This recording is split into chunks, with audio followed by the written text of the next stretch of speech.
your pup Yeah. giving the eyes right there. Look at those eyes, being like, oh, please, Yeah, can yeah. we just... Dad. I'm waiting for someone, an editor, to just Yeah. overlay those Sarah McLachlan in the arms of an angel.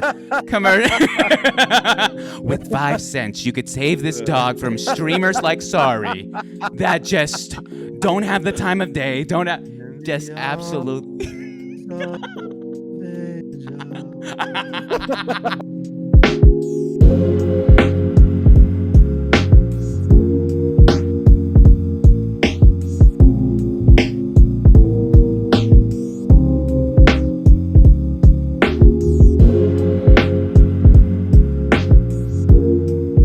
Ladies and gentlemen, there he is, Mr. Sorry. I wasn't catfishing. He's really here. All right. How you doing, Sorry? Do I have to look this way? Hold on. Let me check. Do I look this way at you? No. No. I'll look this Straight. way. Okay. Oh, no, Noted. yeah. Oh, straight up. Straight up. Give it to me Paula Abdul style. What are you looking at? This is... Do you not know where your own camera is? I like... Well, it's right in front of me, but like you're up in the top right corner for me. So I just want to make sure see which way I'm looking. Oh, touche. Either or, whatever you're most comfortable with. I love, this is one of my favorite things. You're the second person that I've had use like predominantly green screen. And so getting this, it feels like a behind the scenes look into the production of what goes on your streams. I love this a ton. But Sorry, how have you been? What you been up to today? I've been well, dude. So I started off my day. I streamed earlier, as you stated earlier.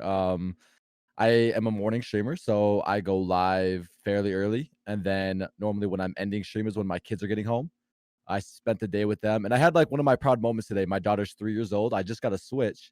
So then I bought Paw Patrol and I've been trying to teach her the controls. And for the first time today, I got to let go of the Switch and she was actually controlling it and jumping and completing the levels by herself. So as a gamer and a father to see your kid do that, it's like it's a really cool moment. So that's like my highlight of my day for sure. I hung around. I like to after dinner, I like to spend time in chats and kind of kick it with the homies. And then just getting ready for this, man. I've been amped up. I've been really ready for this. I've watched some of your shows. You're a great dude, and I look forward to this, man. I do. Oh my goodness, that's too much love. That's such high adoration. I mean, I start these shows off the same way, and I always tell the guests how we met. And lately, it's been so different than the first 25 guests. First 25 guests, you could kind of find streamers, friends, and you have these personal connections. The next 25, it's like you're meeting people through other people. And so There was one night I was just sitting with Hayden. And, Hayden over here is just trying to wheel and deal. He's a I don't know. He's like a Don, all right? He's just telling me, he's like, oh, I got a couple people I'd love for you to interview, moms. And I was like, all right, Hayden, this is like 1 a.m. This is like a weird 1 a.m. session where he's just his raspy voice is like, yeah, I got, maybe you want to give Sorry a shot. Take a look. So he forced me. He pulled your stream up. We pulled up one of your VODs, and within a minute, I was like, oh, of course, this makes complete sense. And so, I also have lurked you a couple times.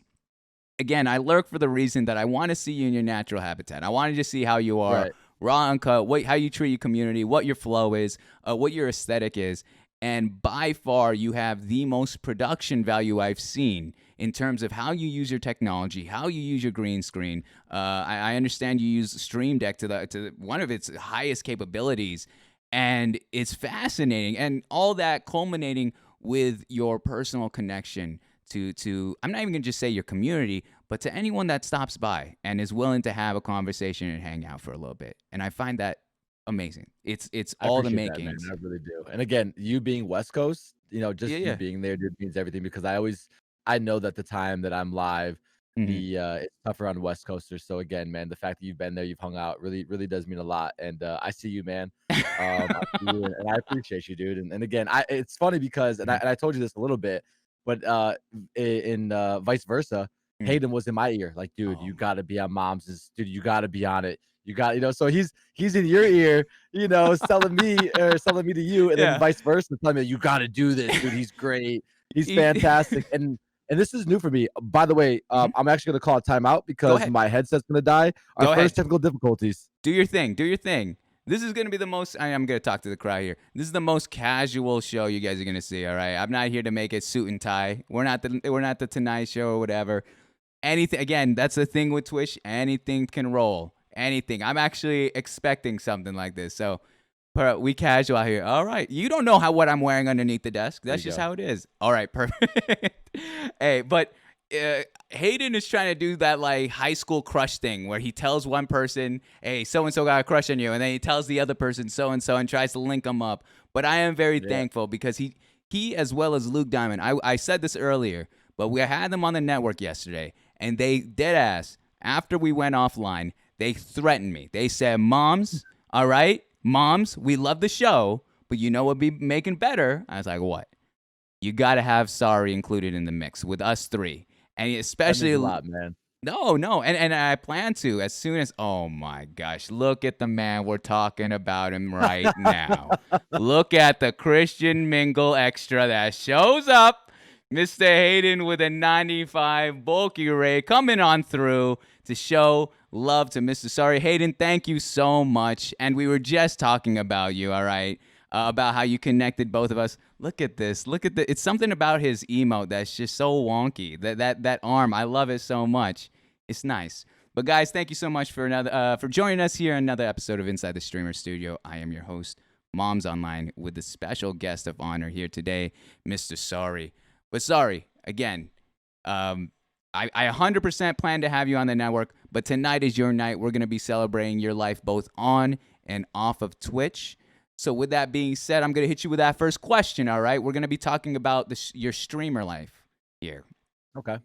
So the first question being is how long have you had your Twitch account in general, even before, say, you were streaming? I think it's gonna be around 3 years in total. I did spend a little bit of time watching Twitch before I actually started to stream. Mm, I wouldn't consider myself like one of the OGs of Twitch. I definitely hopped on the Fortnite train.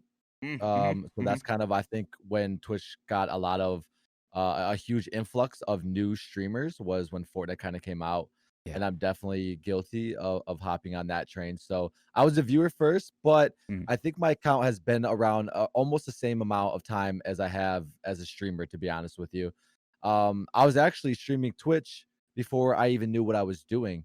I was in a Madden league, a Madden football league, no and one of the way. requirements was to live stream your games. Mm. And so they're like, "Oh, go on the Twitch side." So I had no idea what I had. I didn't know that at any moment someone could actually like raid me. Right? I had no clue. I Yeah. was just doing this so like my gameplay was recorded, so they knew Uh-huh. I wasn't cheating. Yeah. But I had no clue. I had no idea that random Hmm. people were watching me. No, I was just completely Hmm. oblivious to what I was actually doing. That And is then, wild. yeah, a few months later, then I really found out what Twitch was about, and That's crazy. kind of changed my life. Yeah. So let's take it from the start there. All right. You Okay. mentioned that you joined Twitch during the Fortnite craze 3 years ago, correct? Roughly. Correct. Correct. And Correct. Yeah. so, what kind of got you even to create the account? Were you just trying to watch Fortnite gameplay, or what was it about it? So I'll never forget. I played Fortnite a lot with some IRL buddies, Mhm. and I'm a big sports guy. I had ESPN on. Nice. And on ESPN was this Fortnite tournament hosted by Ninja in Las Vegas. Mm. And I was watching it and they were all live streaming on Twitch. And then my thought was, well, wait a second, I play Fortnite. Why can't I be Ninja? As ignorant as that sounds. Yeah. No. Fair play. so Fair play. so so I set up Twitch, and I gave the old PS4, a Hmm. run for its money, and bought some basic things, and I started to stream. So it was Ninja who helped me discover it and it was actually ESPN Yeah. seeing that Las Vegas event. That's And so yeah, I awesome. just started off, and how much has changed since then. And it Hmm. kind of blows my mind because I really, in my heart, I thought I was going to be a Fortnite like Hmm. legend, even I was not really that good at that game. Hmm. Fair play. I like that. I Yeah. like so you Yeah. came through from Ninja, man. Ninja's changing Yep. changing the industry. All right, bringing in talent whether he knows it or not. So Yeah. going from being kind of a viewer and a user of Twitch to now a streamer, you said that you started off streaming without really knowing it. You started that off through your Madden gameplay again to make sure you weren't cheating, you weren't doing anything sus. When did Correct. you start making streaming a bigger thing in your life? How did that become to be? About a few months into my Fortnite streaming, I started to meet people, and then it was little things like, "Whoa, you're actually kind of funny," or I would get these comments, and I've always felt like, I was kinda the life of the party, not to sound, Mhm. big-headed, but I'm a Fair very play. energetic person, both IRL and on stream. I'm the same person, Mhm. and I know a lot of my viewers, they hung out with me at TwitchCon, and they said like, "Holy shit, you were just as crazy," and that's just kinda who I am always. I'm just always I'm not really embarrassed by anything. I'm very Mhm. outgoing. I will dance in public. I will do, whatever it is to loosen up the moment. Yeah. So I started to do that on, and again, now we're going back to PS4, so I had a little camera, that Mhm. little square Mhm. camera, and I'd wear, onesies and I'd dance and I started to get like a positive reaction from people. And then I thought to myself, well, maybe I can do this more if I had better equipment, then maybe I can really, make something out of this. And started to connect the dots and lo and behold, we have. Mhm. That's amazing. So you really you took that entertainer's route. You know, you took your talents of Correct. I'm an extra. Oh, would you say you're an extrovert? I don't want to Correct. label it. Yeah, yes, 100%. You're an extrovert, you're an entertainer, and you're just like, with the proper equipment, because you already had something going with the proper equipment, it could take you through the stratosphere. If I may ask, what equipment are you using right now that would elevate what you're Sure. currently doing? Yeah, so, I'm a big guy on audio, right? Hmm. So I'm using the Shure SM7B, Nice. which is I think one of the best mics in the industry. Hmm. I'm using the Go XLR with that. I have the Sony A5100 camera. I Oof. have 2 Stream Decks, 2 Stream Deck Hmm. XLs. Damn. So Oh. and I have a pretty nice computer. Now Hmm. I am sponsored by Elgato, so I get a lot of things through them, Hmm. right? Like my lights, my That's green awesome. screen they all Hmm. had. So definitely been blessed by them as well.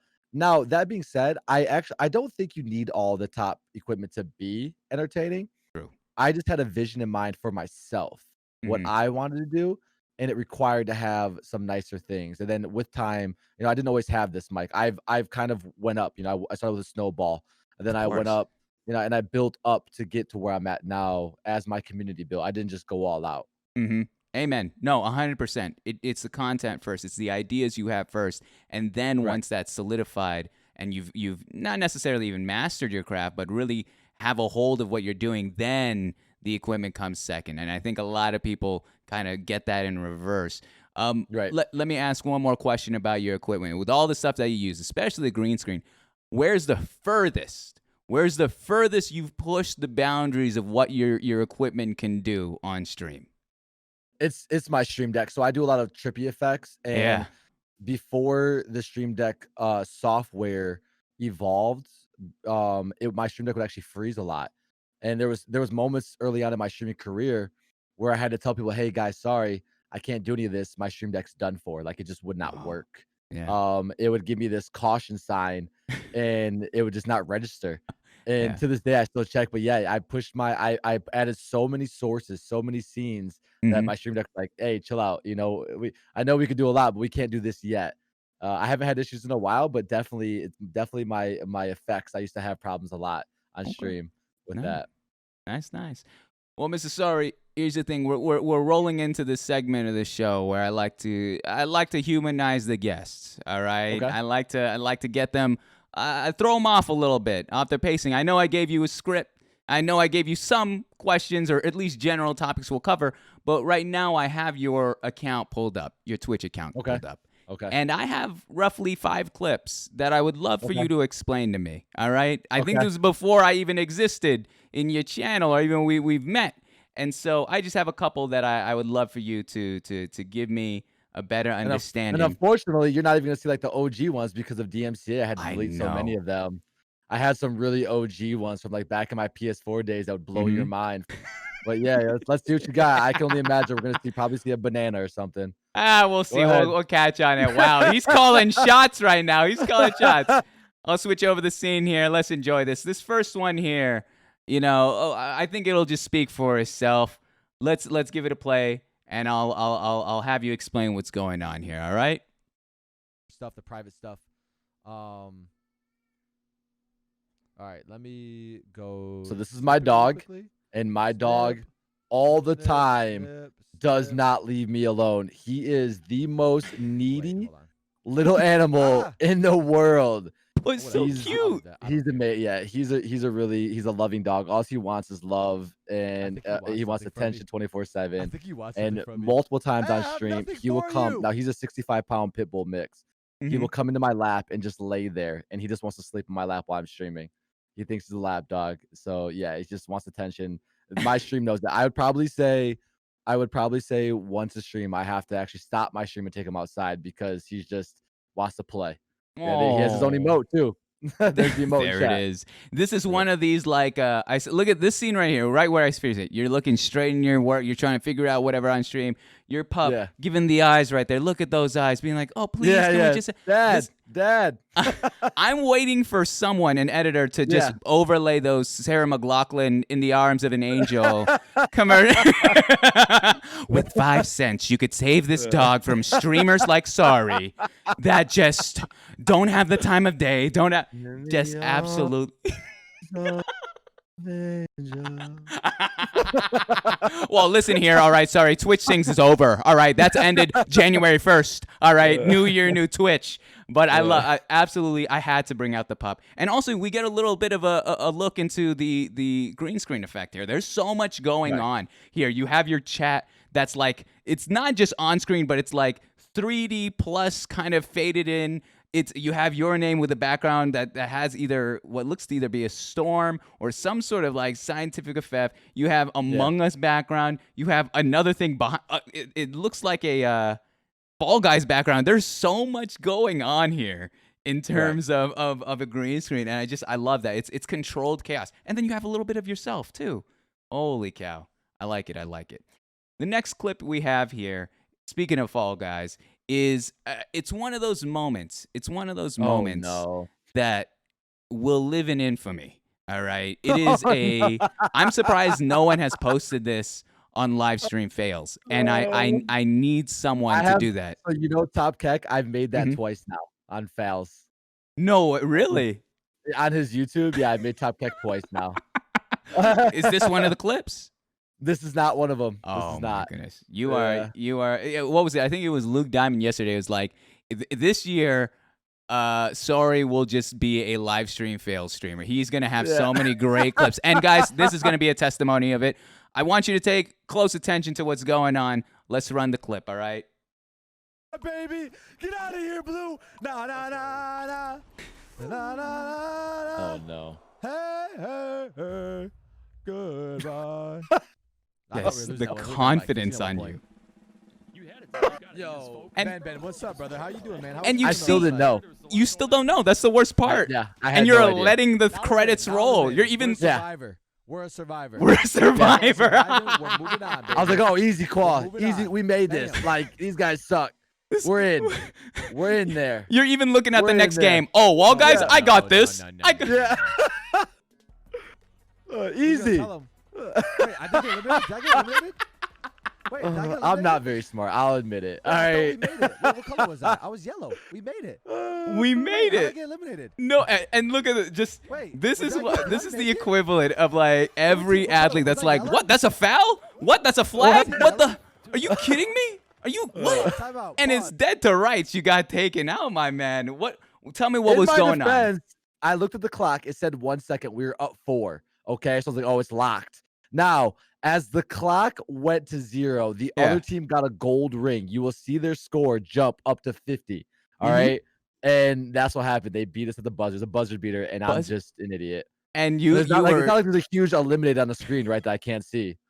It's not like there's a huge eliminated to let you know that you've been eliminated. Are you calling out the devs right now? Are you calling? Listen, Fall Guys. All right, I'm boycotting the game until I can see a fat eliminated. Whenever I get taken. There is. I don't know how I missed it. That's what makes it worse. There is. If you go back a little bit, if you rewind it, there's a huge eliminated across the screen.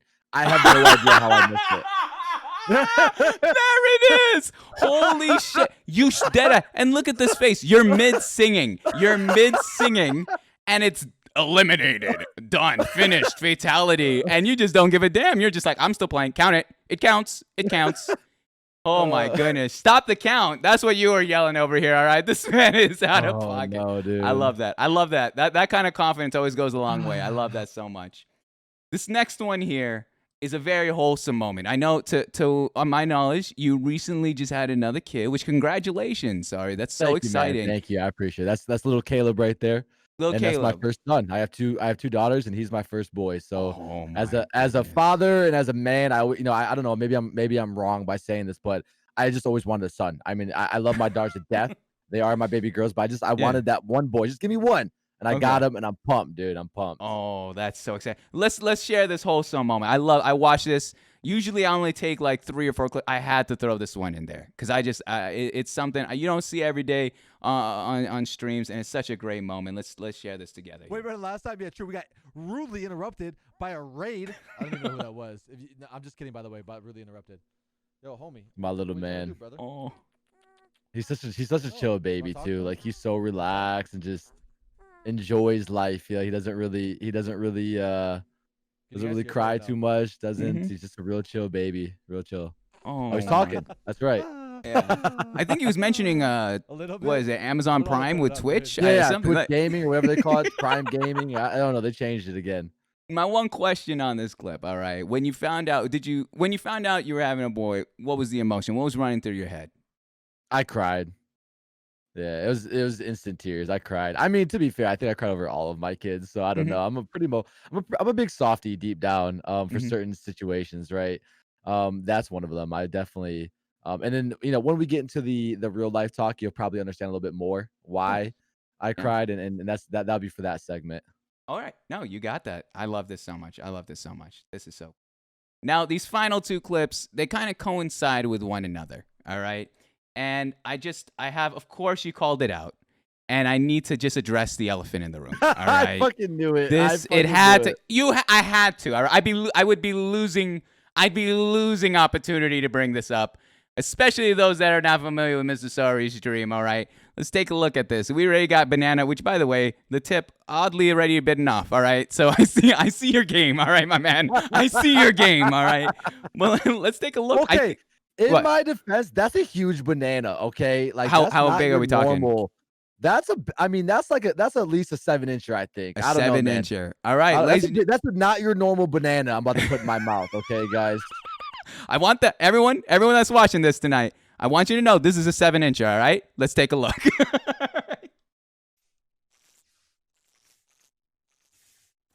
Oh God. Amazing. This is amazing. Plus skin. Oh my. I went deep. You went deep. That's a long ass banana, dude. With the mustache, with it all. No mess. To be fair. Yeah. get So it in you there. had that, which it's kind of jarring with no music or no sound in the background. I'm going to tell you that right now. But it's something like I even try to I thought my computer was broken when I first watched it. By the way, alone in my room, I'm watching clips of you gagging on this banana. There's nothing if that's not dedication to the craft, I don't know what is. But we have that clip, and then the second clip that goes with it is one of Mr. Hayden, and it is muted kind of in the beginning, but I will have you explain what's going on here. Very young-looking Hayden. Let's see what's going on here. So basically Hayden challenged me. He basically said that he can deep throat things better than I can. So it was challenge accepted. And as you can see, pretty boy Bieber here, he has no game. So here we get. What the hell, dude? Wait, was that the one? Yep. Give me banned, bro. I'm out of here, dude. I'm out of here, dude. Trying to get you I'm out, banned. man. I'm out. This dude's so sus, No way, dude. man. He's He's sus. way. so sus, bro. No He's way. Sus. Listen, This I is mean, sus, man. they know. Yo, they what know. up, Volatile? What's I'll give going you on, guys. I'll give you man? guys a preview. Let me Dude, just. the It's Russian really dude, easy. what's Just up, take man? it. How are you, bro? Yo, Squad, what's up, handsome? He did it, dude. He did it, dude. All right, I don't know, Hayden. man. That's how If you don't do follow it, buddy. my No boy, gagging. I don't know. All dude. right. Did he probably spat on his mic as well, my man? All right, Yo, this is that look, was weak, though, guys. That was weak. You see how far he got that in, dude? look at this, Like, look at, it's not and he very even good, goes dude. for Let it me show still. you guys how it's done real quick. Hold on, dude. It's all movable. Here Just we too. go. Here we go. This is what Easy. got the partnership. Easy. This is what got the Elgato partnership. This is it. Look at that. It What's was. that It mouth was. do? It was too well done. My favorite. One of the funny things too is Look how he wipes out his lips, the edges of his lips. Like he made the he fin. Did the mic call you afterwards, Hayden? Is the real question for you. But anyway, tell me what's going on. So Hayden challenged you, and you guys are having some sort of deep throat competition on your mics. Yeah.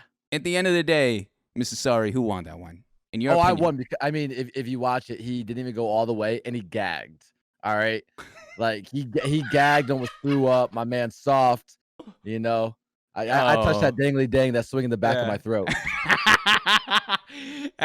He's over here telling his chat, it's my first time. It's my first time. Anywho, all right. We'll let him off there. I like that. But based off of the banana clip, I think we should have known already how talented. He should have not challenged you on that. All right. Yeah. That was way too good. You would think though, by the way he looks, that he would be better at deep throat than the banana, but I don't know. I guess not. I really expected more from him. All right, Hayden. I am so fucking excited to have you all on one show. I'm telling you this right now. Sorry, I need more of this. All right, Luke was being so nice. Hey, the thing with it is like I can't even roast Hayden that hard, man. I feel like I'm beating up a kid. Like I feel bad. Like I gotta pull back. But regardless, so that's all the clips there. Another part of the show we do here is I also like pulling up tweets. And I love just getting into them. There's some serious ones, some silly ones. And I got 3 tweets of yours that I would love to just, let's open up about it, all right? Let's open up about it. The first one here, you have, I think what you use in terms of a lot of people, I don't know why, not enough people use their clips on their stream. And this is such a funny way of doing it. You've created a meme. It says here, sorry. You're too nuts for me, man. I like chill streamers. You, what do you mean? I'm chill. Also you. And this is your clip here. This happened today, too. This is actually one of my favorite clips, easily. Here we go, dudes. Yeah, unfortunately, Twitter boggles them down, so that's why it's in the poor quality. Whoa. Well, clear. Whoa. Get him. Oh! He's out. See you later, bitch. You fucking bitch. See ya. Arm every time, dude. You can see it. Yeah. So tell me, all right? Here we the go, creativity behind this clip, all right? How many, where did this come from? Where in your mind do you think, I'm going to record myself, 6 times? Or maybe 5 and you did one live? I did it once. I did it once that people were laughing in stream, right? Yeah. And then somebody posted the clip. So I pulled up, I was like, let's do it again. And then I was like, you know what? Let's just roll with it. Let's just do it again and again and again. Let's see how many we can get. Mm-hmm. And we stopped at 7, I think. I did one more, but it got ruined by someone's channel point redemption. So that's why I didn't post that one. But for me, man, as an entertainer, and I always say this, if I can make you laugh or if I can make you smile, I've done my job. And when I see a bunch of people in chat and they're laughing, right, then that makes me feel good because that makes me feel like, okay, you're doing what you want to do, right? Which is to make people happy. So keep doing it, like do more of it. So, and that's kind of why I saw the response in chat. Everyone's like loving it. So I was like, let's make people's days better. Let's make them laugh. And we just kind of went with it. We just did it. That's actually actually the moment type thing. That's eerily similar to something Jerry Seinfeld said. Like I love comedians, by the way. Sorry, they're the one that they're some of the most influential people in my life. And something that Jerry Seinfeld once said is, when a bit is working, when you're in a bit and the crowd is laughing, you stay in the bit. You stay until there's nothing left. So the fact that you knew that the community's loving this, is going crazy, people are popping off, you're enjoying yourself, you stayed in it, you added more and more and more. And I love that's control. Again, that controlled chaos. You know exactly what you're doing and you know the steps to do it, but you're presenting it in a light where it's like a spur of the moment, which it is, and living in that moment as well. I love that a ton. This next one, I'm very curious because I think a lot of streamers, especially early on, fall into this somewhat of a trap. I don't want to tag it as anything else. Yeah. But it says here, your tweet goes, "I'll never forget when I first started streaming, I joined this follow for follow organization and I thought I was blowing up with fame. Holy shit, I was an idiot." Can you tell me about your experience with follow for follow and why streamers shouldn't use it? So first off, they like to prey on newer streamers, right? Streamers who are on Twitter, they're using hashtags. You know, the hashtags are like support small streamers, new streamer, whatever. they prey on these because the people who benefit the most are the leaders of these communities, right? Because you're Hmm. gonna get nothing out of this. All you do by joining a follow community is you inflate your follower numbers Hmm. without actually adding any substance, any viewers. Nothing's gonna come from that. Um, and the people who benefit are the leaders. So I Hmm. fell victim of that. I had a community reach out. I was brand new to streaming. I was using those goofy hashtags, Hmm. and they're like, "Hey, come join this amazing community." So I joined in. Like, okay, well, here's the next Excel sheet. You're gonna follow all these people. I'm like, Hmm. all right. So I followed them all. I was getting follows every night, and nobody was watching. And I was kind of Hmm. wondering. I was like, wait a second, this is stupid. What am I doing? Hmm. And unfortunately, you see a lot of people fall into those, and it's a common practice on Twitter. The Yeah. follow for follows. It's just a way to make yourself feel better without actually getting anything from it. You're not Mm. you're not actually gaining anything at all. You're just becoming another number, and Mhm. not you're not actually making a connection. So I try to steer people away from any of those. Anytime anything that's something for something, I think in the end it just creates losers for both sides. Whether it's follow for follow, lurk for lurk, support for support, Mm. because it's just going to be a letdown. And that's a way that I kind of built my Twitter following, was educating people on some of my mistakes. I love that a lot. I love that a lot. Setting, and I think a lot of people bury their mistakes. They're so Yeah, ashamed of it. They don't want to talk right, about it. They don't want to air it out. They're willing. They're just like, forget it, move on. So the right. fact that you use those mistakes as lessons and own it and say, yeah, I did this and it was stupid and I was a part of it. Again, the past tense being the most important part of that. Um, and rising above it is a testament of what kind of streamer you're setting an example for those that are trying to hopefully achieve that next step, whether that be affiliate or partnership, which by the way, congratulations on that Thanks, very man. I recently, dude. appreciate you, dude. That's huge. Appreciate That's you. such a big accomplishment, that's and so and I want to be able to be clear with everyone that's watching tonight.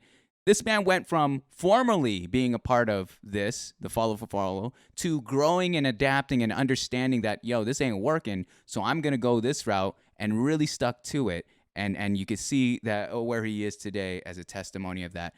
Speaking of partnership, Mr. Sorry, I'd be remiss not to bring up just one, just one salacious tweet, just one tweet that it's not all rainbows and sunshine to us What you streamers. All got, right, dude? as much as you guys see that, oh my gosh, they're getting love, whether it be follows or kind words in the chat or even subs, whatever bits, whatever you want to say, there are always going to be people out there that are nasty, that got some sort of venom in their heart, and this next tweet is a testament of that, all right? Let's take a look. And this happened very recently here. So Yeah, this man, if I may set the stage for everyone watching, Sorry had shown kind of the stats comparing year to year, which is huge. You wanna, and I never take it as boastful. I take it as it's kind of like the same way you want to show weight loss transformation. I think would be the easiest way for me to correlate it. Where you're proud of your work. You worked hard on it. You put in the hours, you put in the blood, sweat, and tears. The things that most people, if not 90% of people won't see once you go offline, and you've achieved such an area in streaming specifically that many have not. And so you shared your stats, and this random dude in the I don't know if he follows you, I don't know what your relation is to him. This random dude comments on your post saying, "I've been working my butt off for years. I think you're lucky. I don't think it's because you worked hard. There are plenty of other people on the planet who work hard every day and have less than us, but hey, let's agree to disagree."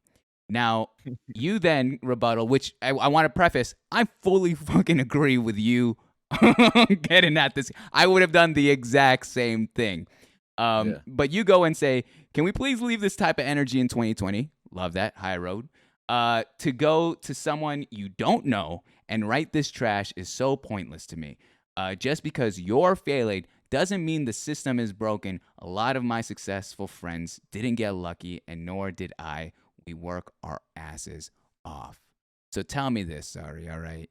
Your first reaction when you first saw this tweet, this rando that's coming at you with this venom, with this poison, Yeah. what's going through your head? I laughed. I'm not gonna lie. Mm-hmm. Because unfortunately, it's a common thing to get people who try to belittle you, and sometimes things boiled over. That one Mhm. just kind of really struck a chord with me because I do work hard. I work my ass off, and I know I do. And I put a lot of time into this. So Mhm.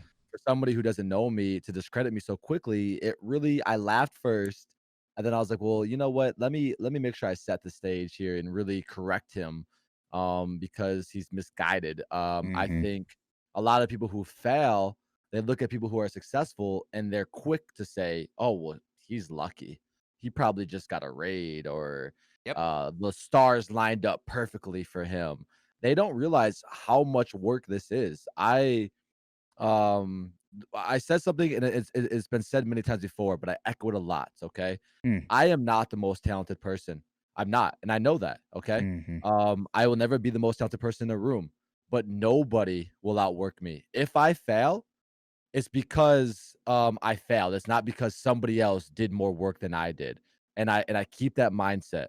One of my idols growing up was Kobe Bryant, Mm. and I live the Mamba mentality my entire life of Mm. never satisfied, wanting more, and that's how I live. So that when someone uses the word lucky to me, it's laughable, first off, and then Yeah. secondly, I'm going to redirect you a little bit.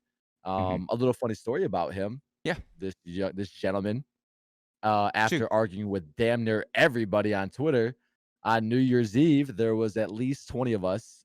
We were drinking, partying, the ball dropped. He Mm. randomly joined my Discord and wrote this super long apology letter, which was nice of Oh, him. And then he I love left. that. So I think he kind of realized that he messed up there, you Yeah. know? So I'll give him credit for that. I'll give him credit That's for good that. stuff. That's good stuff. So That yeah, takes a so at lot. least he did that. Mhm. But yeah, I don't know. Mhm. Lucky is a word that I think a lot of people use when they again when they're failing. A lot of people, again, and I know this on Twitch. They'll if the ship is sinking, they stay on. They don't try to find ways to patch it or try to way. You know what I mean? They just think, okay, it's broken. These guys got lucky. I Mm. failed many times. Yeah. Many times at streaming. I've quit twice. Mm. Took two different breaks. Wasn't my growth is not linear. I didn't just go straight up. Mm. So it's a lot of failures. Everybody's going to fail. It's Yeah. not about how you fail, it's how you recover from failure. Mhm. This And man's that's kind of what I preaching. try to preach others. You're taking us to church tonight, man. It's a Tuesday, and you're taking me to church on a Tuesday here. One thing that I love you saying is you were talking about your work ethic. You were talking about how much work you put into what you're doing, your craft. And I'm a strong believer that consistency will often cover for talent. There are people who are Right. naturally talented. I was watching Yes. someone stream earlier. Absolutely. Yeah, I was watching someone stream earlier who was singing, and he was doing covers, and he's amazing. He's absolutely amazing. But at the same time, if you have that person that's going to go on at X amount of days, and they're going to stay true and respect their community, saying, I'm going to give you this time, I'm going to be there, I'm going to put in my time and try to be entertaining. There's going to be times I stream that's not going to be great. There's going to be times that are going to be awesome. But at the very least, you're guaranteed that. I think it speaks much more volumes than someone who can just pop off one night. And especially, that's another part where it really resonates. You mentioned, oh yeah, he probably got a big raid. That's the assumption a lot of people. He probably, whatever. People are holding their breath for a Mizkif, Yes. SQC, Ludwig raid. Yes. And I will tell you this, statistically, many of those people that come through a raid don't even stick around.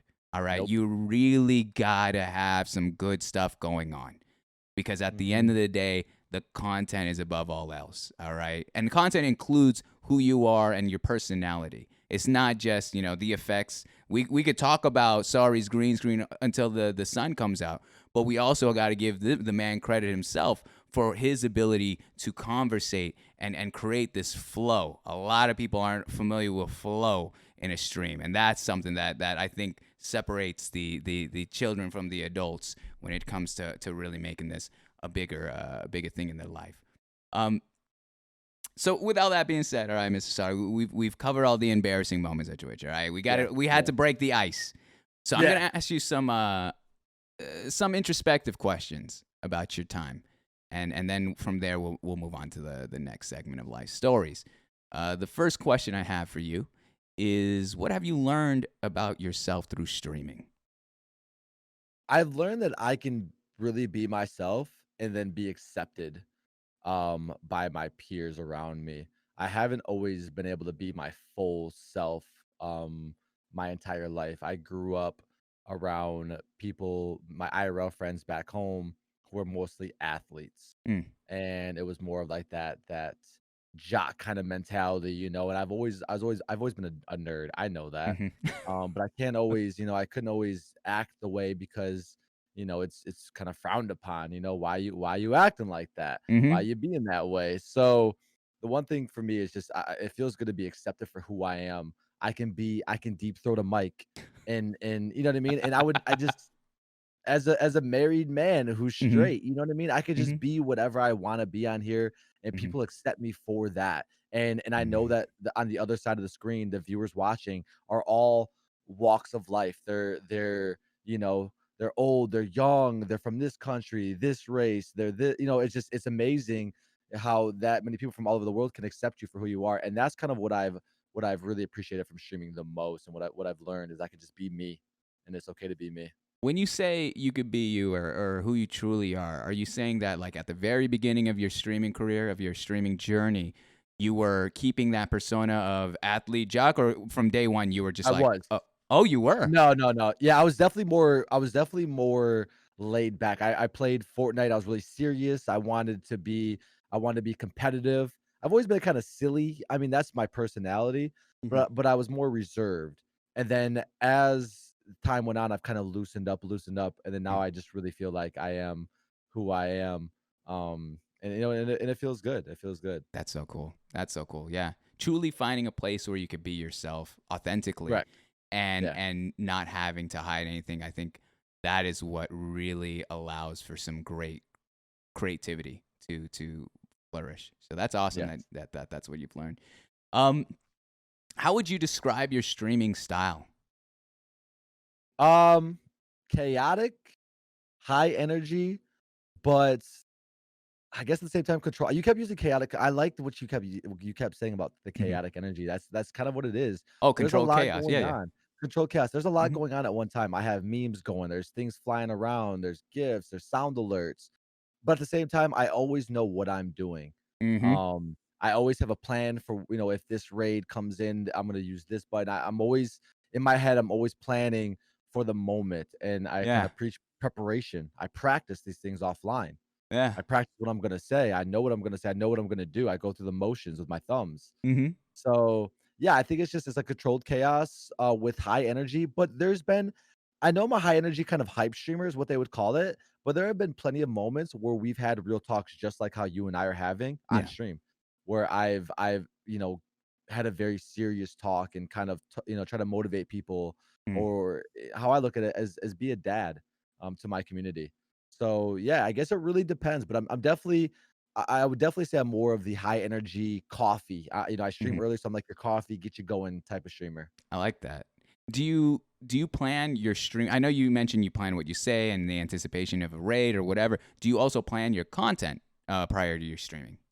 Yes, yeah. So for the most part, we have certain days that do certain things. Mm. Mhm. Like on Mondays, we do Mugshot Mondays, Mhm. where I have everybody in the community post a selfie in the Discord. Mhm. I then have a certain scene to show off the pictures of the people. And it's my way of getting to know my community members. It's also my way of letting the community members get to know each other. Because when you can put a face sometimes to that name, it creates even a tighter bond from time to time, right? True. And I want a family atmosphere. That's what I keep preaching. No matter how big I get, I want a family. So and then we also get to gas people up. I know a lot of people on the internet are shy, or they have a low self-esteem. So Yeah. I do my best to show them that they're beautiful, in different ways, and we kind of all do it together. And it's one of my favorite segments is on Mondays, Yeah. and we call it Mugshot Monday. And one of my community members actually came up with a name. They named it, and it's just been a good day. We have certain things. Sometimes we kind of go rogue, but Sure. I try to have scheduled stuff, so that Mhm. way they know what to expect. Yeah. Oh, 100%. That's why, same thing. I try to send Mhm. out, notifications on Sunday what to expect of the week. But I love that My gosh, sorry. This is now making more sense why Hayden's like, let's jump on a call. Yumi, sorry, let's just talk about Twitch. Because I could do this all night. What you're saying Yeah. is, and I need people to realize it, this is genius stuff, all right? This is community building 101. For you to put the whole idea of putting a face to a username, especially, and, them wanting to, it shows there's so much, how do I say this? There's so many different facets that's going on. From one aspect, you're having one of your community members be like, you know what, I'm going to take this leap of faith. I'm going to post a selfie of myself and let's, this is who I am. On the other side, you're having the other parts of your community being able to recognize, oh, that's that person. That's awesome. Cool.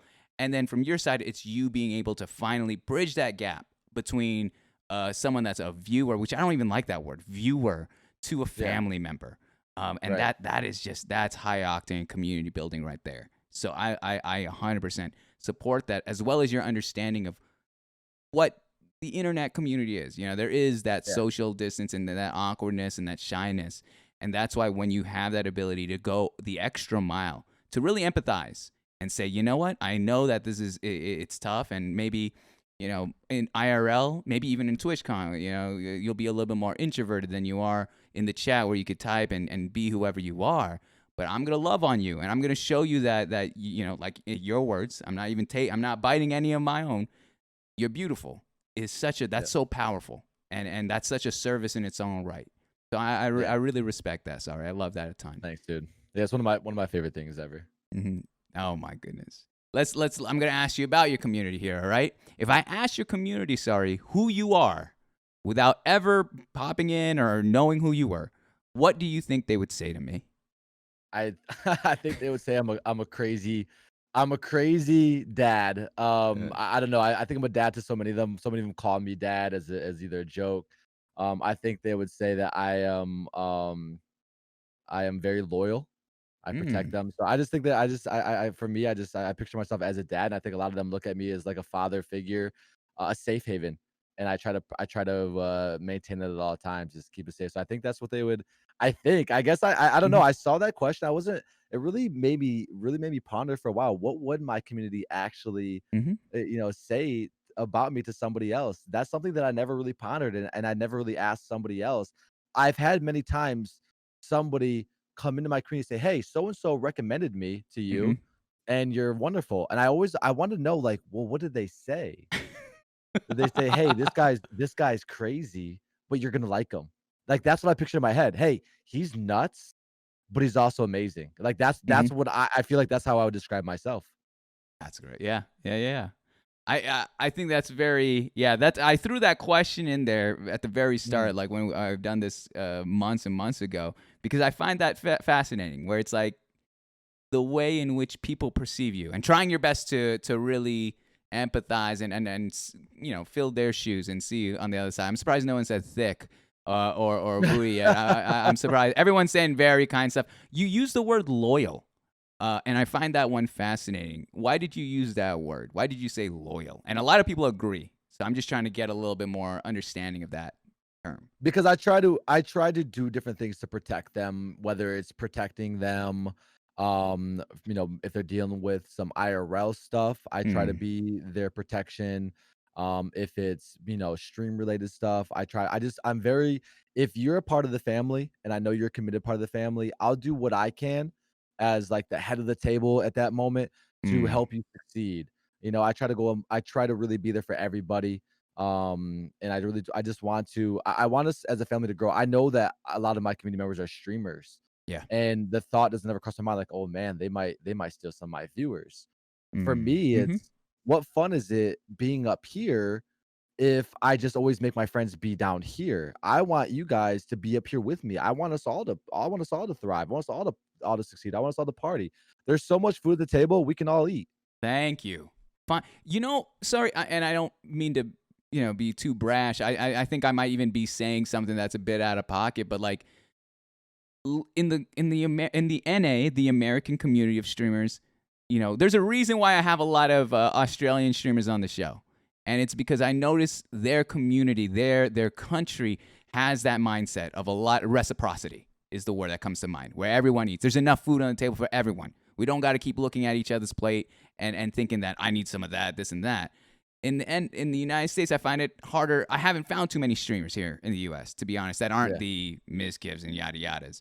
So that mindset you've said, that precedence that you've set of, I'm not insecure about people, trying to be here and steal the viewers or whatever you want to terminology you use. And as a matter of fact, trying to lift everyone up around you is one that I deeply resonate with, that I deeply feel on, because there's something about streaming. It's very easy to fall into the toxicity of, just like that man that tweeted at you. That's looking at someone else's success and being like, why not me? What am I Yeah. doing wrong? What can I do to get that in an easier manner? A lot of the time they try to use words like, what's the fastest or easiest way to grow a community?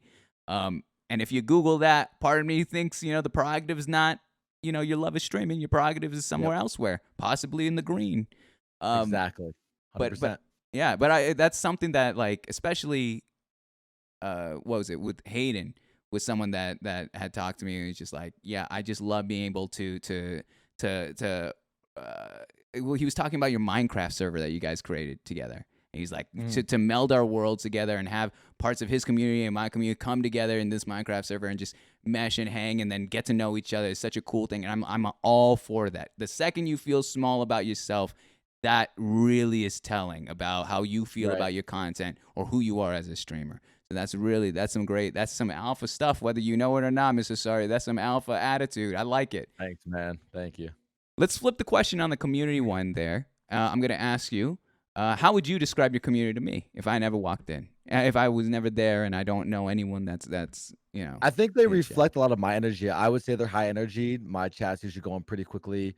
I think they're loving and trolly at the same time. I definitely have a loving troll community. I think one of the highlights of my streaming for me is how much I get picked on by them. Because as you saw in my clip before, I make little silly airs, Mm, and they're very quick to point it out or to do things. And I just think that it just shows how much they love me by doing that. So yeah, I think it's a loving trolling mhm, high energy stream as well. And yeah, we kind of all just kind of pick on each other, but it's just, again, it's a family.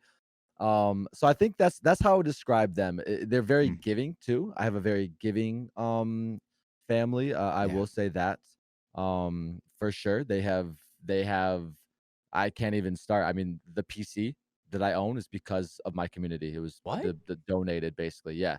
So there's been Wow. so many things. My XLR, my monitor, my mouse, my keyboard. There, a lot of this stuff is from my community. That's so cool. They, recently bought I got a huge donation that pays for my kids a swing set.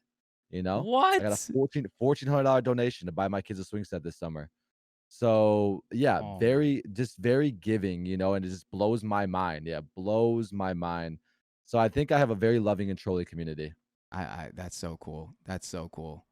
And it's kind of like forever, for as long as you see that swing set, and that, your Yeah, kids are going to be growing up on that and having fun with it in the back of your mind until they realize it. You're going to be like, yeah, this was actually given by a really cool community that yeah. supports not just you on stream and your content, but your outside life and your family. Exactly. That's so Yeah. precious. That's so special.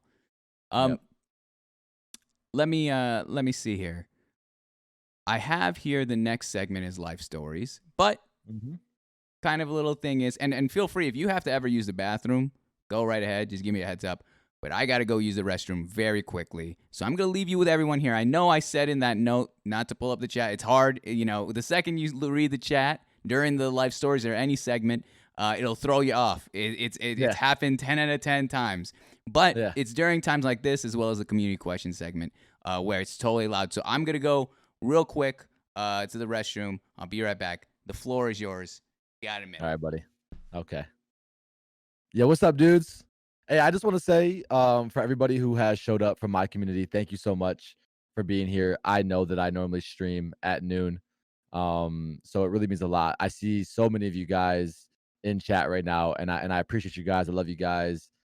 Hayden, dude, for bringing your community over here as well, brother. Thank you so much, man, for rating him, dude. Like, that was super cool of you. I fucking love you, dog. Is lucky enough to have the deep throat. You know it, buddy. Yo, what up, Tony? Ending tag, Sweets, Carla, Beta, Miss Adrian, Chrissy, Sparkler, Juicy D, Rebel, Patriot, Linlasaur, Santa Slays, Fat. Yo, what's up, Casey? How you doing, homie? Blondie, what up, what up, what up? I didn't know. Sorry, streamed. Wait, are you trolling me right now? Are you trolling me? Yo, Salt Merch, what up? Nick Fofo, Astronut. If I missed you, I apologize. Sweets, what's going on with you?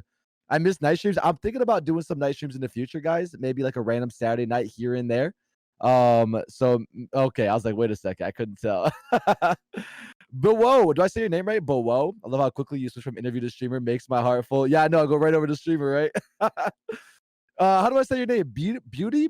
Bodie? Beauty? I want to read your name as Beauty. Haven't even followed you, but I love seeing you around. And for that, I say you're amazing as fuck. No, you're amazing. You're amazing. Juicy D, what to do? Chirpy chirp. Y'all love you guys. I did switch right into streamer mode, didn't I? That's kind of funny. I didn't even realize I did that. Right into streamer mode. Yeah, I'm thinking about doing some Saturday night streams, and we'll have some fun with it. Ray Bans, what's up, brother? How you doing, man? Yo, you guys, everybody from Hayden's community, thank you so much for being here. That really means a lot that you guys stuck around. You guys are partying. You guys are here, man. You guys are amazing for real. My community, thank you guys so much. You guys know tomorrow we're gonna go hard, man, and we're gonna get some drinks, dude. So I just can't wait. So natural, I know. I just switched right over it. How do I say your name? It's Bouow. How do we say your name properly? Yeah, I did flip the switch. Sweets, I love you, dude. Can you show off some of that deep throat skills?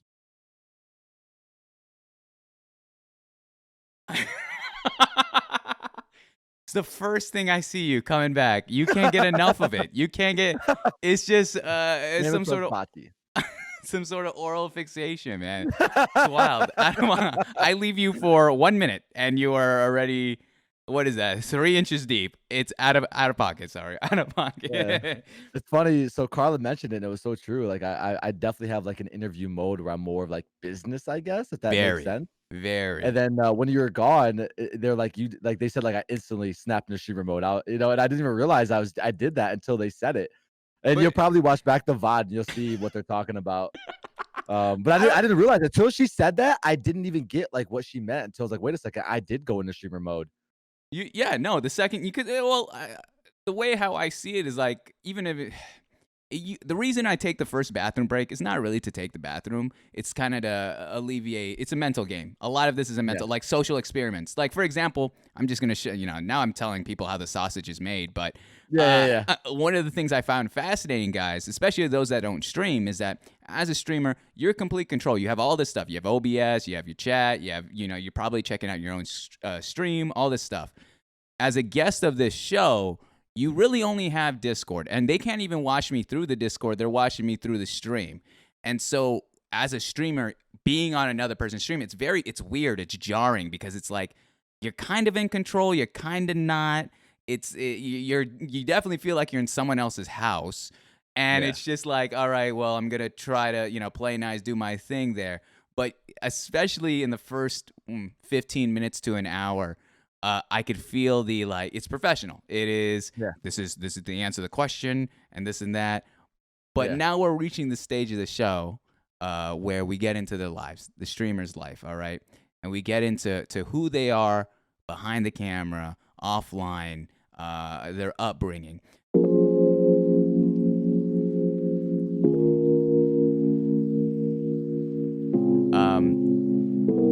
But then, we got to the very beginning of the life story segment. And to kind of paint the picture to everyone that's watching here, especially those that either didn't make it yesterday or not. So, sorry, I asked you, where you were born and raised. You told me, if I'm not mistaken, Ohio, correct? Correct, yep.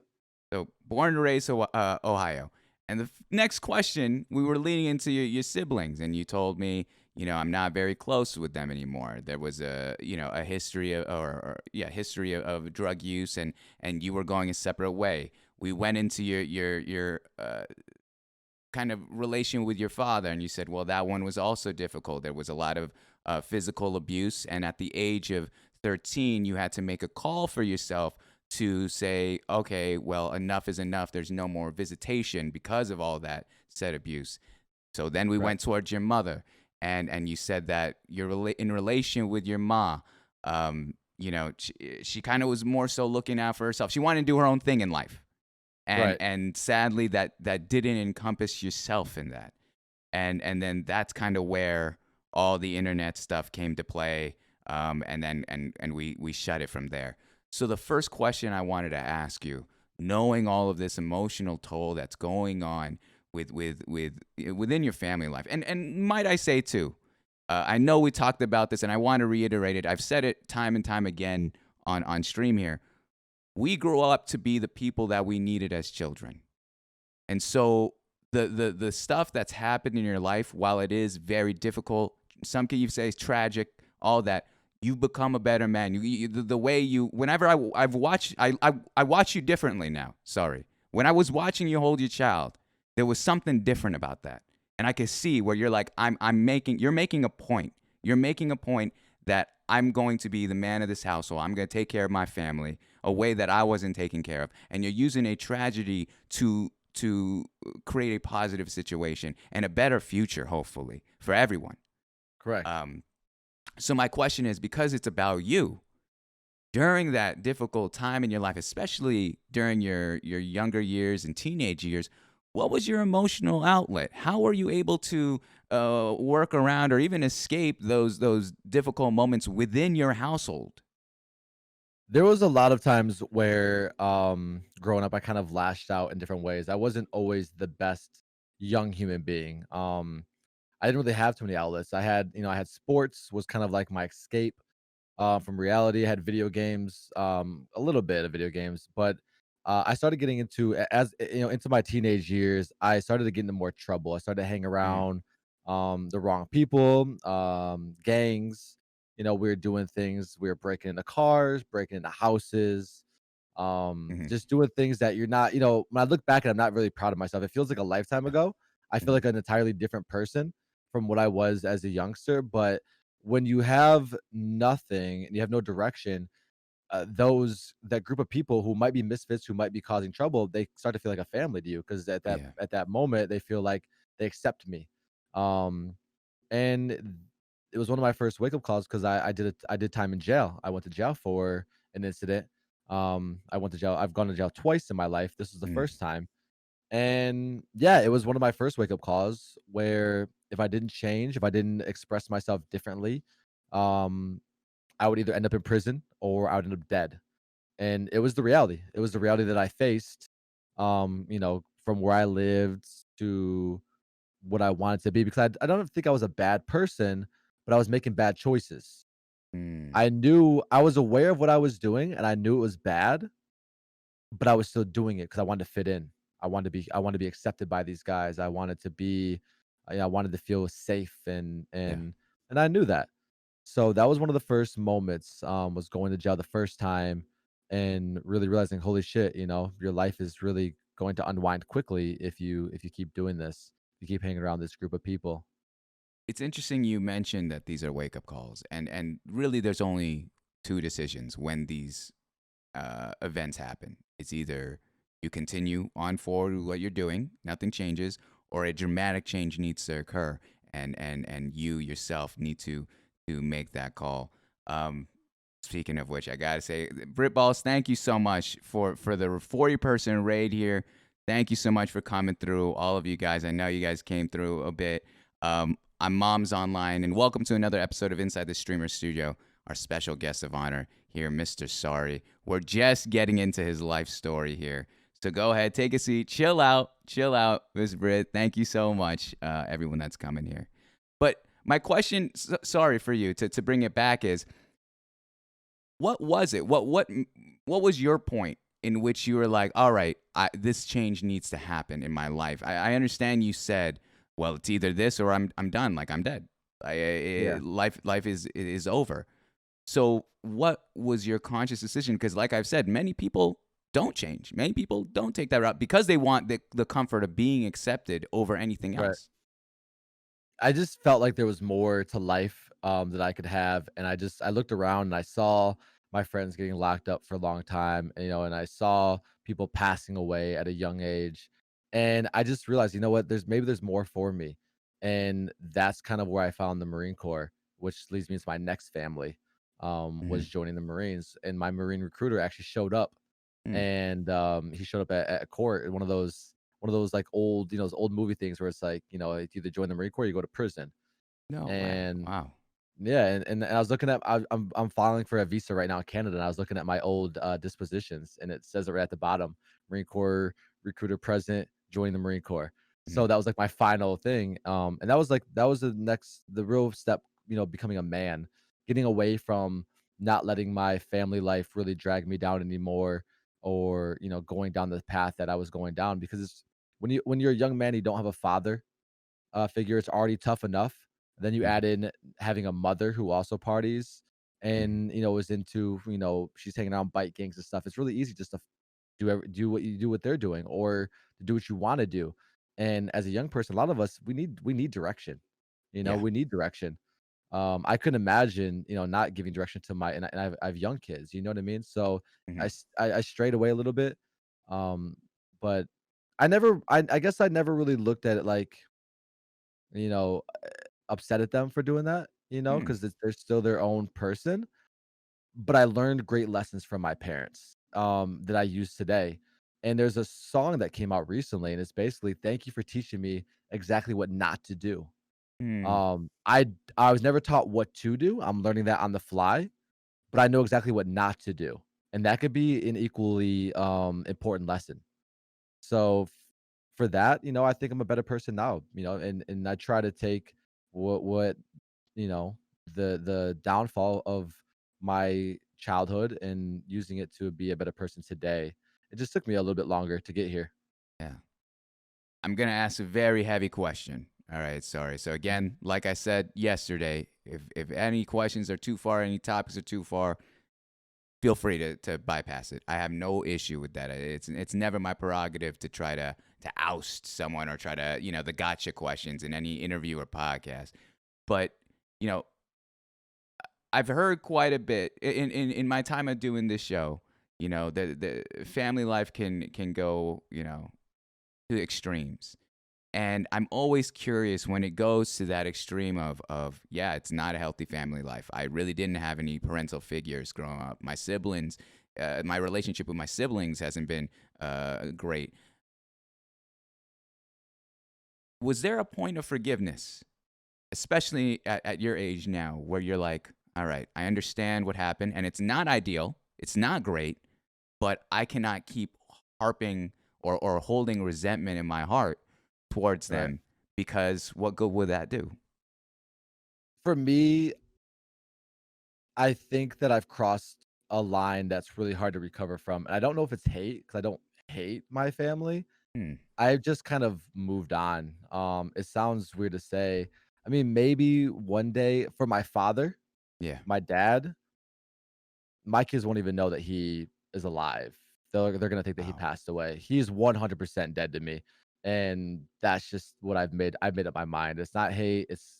He has done a disservice to me my entire life. So to honor him in any way would be a disservice to my last name.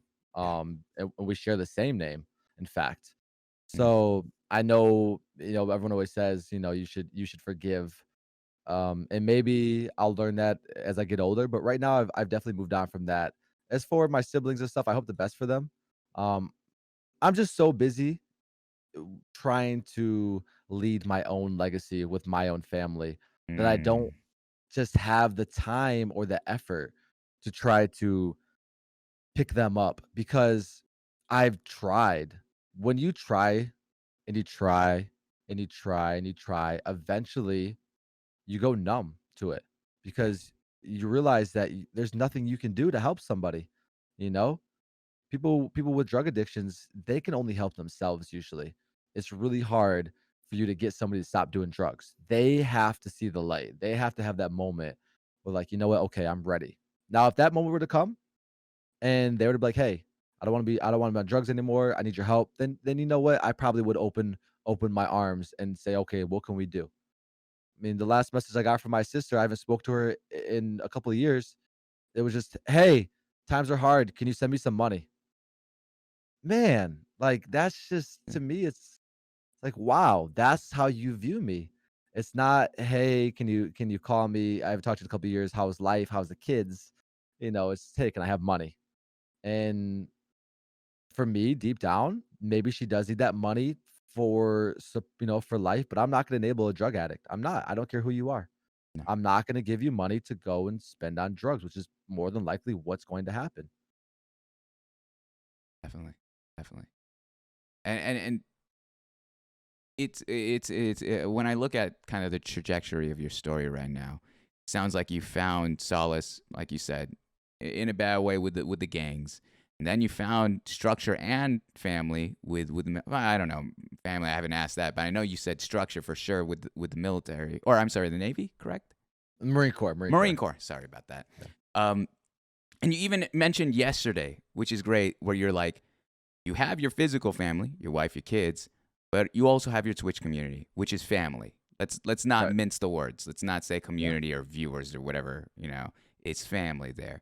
And that you're a Right. very loyal individual. And I'm seeing that more and more where you're using a lot of your past history, your story, if you may, to empower what you do moving forward in your life. When you became a father, sorry, what was the emotions running through your head for your first child, especially? What was the emotions? Because now you've reached that threshold where your dad was. Yeah. You yourself are a dad. So how what was going through your head, especially in correlation with your past? Yeah, being completely open, and one of my very first thoughts, because Hmm. you have this feeling that and you've heard it before, that you don't know what it's like to love until you actually have a kid. It's really wild. And I know people have said that, but then like once I had them, I realized it. And I remember one of my first thoughts looking at my daughter, I was like, wow, my family didn't want this. They pushed this aside. They abused this. I could never in a million years imagine it. And my Hmm. mom told me stories of how, I mean, she jokes about it, but she's like, I can't believe, you're okay. Your dad used to shake you, when you were 1 years old. He used to physically shake you because you wouldn't stop crying. And I look at my kids and I'm like, how? How can anybody do that to something that's so small and so helpless, you know? Mm. So it really, I think that was another step forward of me kind of putting my past behind me, because I'm like, I don't want that cloud hanging over me anymore. I'm gonna be the best possible parent I can be. I can imagine never putting my hands on my kids in that manner. It really just opened my eyes. It's a different kind of love, a different kind of support. Um, and it changed my life, yet again. There's the love that you feel for your wife and your spouse, and then there's the love that you feel for your children. It's definitely different. It's definitely a different feeling. You die for them both, but with your children, they're a part of you, and that's what's wild to me. Who was your biggest parental figure growing up? Your kind of, I don't want to use father figure, but like mentor or someone that guided you. Or was this all self taught? Yeah, I didn't have anybody else. I Oof. had, yeah, I mean, I don't really, my grandparents and everything, they're from New York. Yeah. I didn't have, we don't have aunts, uncles. I don't really have cousins, Hmm. so didn't really have a family. Yeah, I mean, yeah, I honest to God, had nobody that I really like looked up to that really guided me in the right direction. The first guidance I ever gotten was in the Marine Corps. Before that, it was kind of just, winging it, winging the life thing, trying to figure it out on the fly. Trying to, there was many times where I was the father figure in the house. I was cooking the food for the siblings, and putting them to bed, and doing my sister's hair and stuff like that. I took on a very strong dad role within my own home, even though I had no idea what I was doing. I was a lost individual, you know. I was cooking them dinner, then going out and drinking, and doing, stupid shit. So it was just a really wild time for me. I look back, it just doesn't feel real anymore. At Mm. 32 years old, I'm like, wow, that was me. Hmm. It's a weird thing to look back, man. I have one more question about your family life, and we'll move on to the next segment there. Okay. You and I both know there are a lot of younger people here on Twitch. Right. Um, but also, there are people with all sorts of family lifestyles similar to yours or much healthier. Uh, give me what would be your biggest advice at where you are right now in life? What is your biggest advice, both being a father or a parent in general, as well as an adult? It's Kind of. never it's never too late to be a different person. I know Mm, that some people be like, well, some people, people never change. And I wholeheartedly disagree with that. And I'm living proof of change. I was a violent young human being. I was, a wild young human being, and I completely different. I don't care what your age is. You can be a better person. You can stop, some of the habits you're doing. You just have to have it in you. I think a lot of people know who they are, yet they let these demons kind of control their life. It takes a lot of power. It takes a lot of self-reflection. If we self-reflect more, I think we can be better people. And again, I don't care if you're 16 or you're 50 years old watching Twitch. There's always time to be a better human, and I'm growing every day. I'm nowhere near perfect. Trust me, nowhere near perfect right now. I mean, I have moments on stream where I might snap at somebody, and I realize I got to be better. You got to be more. I'm working on my patience every day. And we can all do that, but it's a lot of self-reflection. You have to know what your flaws are. You have to own your flaws, and then work on them. Don't be afraid of your flaws. You know, wear them on your sleeve and work on them. I love that. Going on towards your family, from your family to your friends in education. Let's talk about you in high school. All right, Mrs. Sorry. Especially, I'm intrigued now. You like you said, your trajectory growing up was very different. All right, you got into the gangs, you got into all this other stuff. You're a bit young and reckless, as the saying would go. First and foremost, you know, what was even I usually I ask what was the stereotype in high school. So let's start off with that. You're familiar with all of them, jocks, nerds, the emo Yeah, yeah. kids. Where would you classify yourself in that spectrum? I think I was unclassified Hmm. because I hung out with a little bit of everybody, and I never really had a group. I wasn't a skater. I played some sports. I didn't really hang out with the jocks. Um, I hung out with anybody. I mean, Hmm. I there was a time where somebody was getting picked on for wearing a trench coat, and I wore a trench coat to lunch for him. I mean, I don't think I never really had a place. I never really fit in. I was always just an unusual person. I was like the class clown, I think, of high school. If Hmm. there was like a class clown category, that'd be me.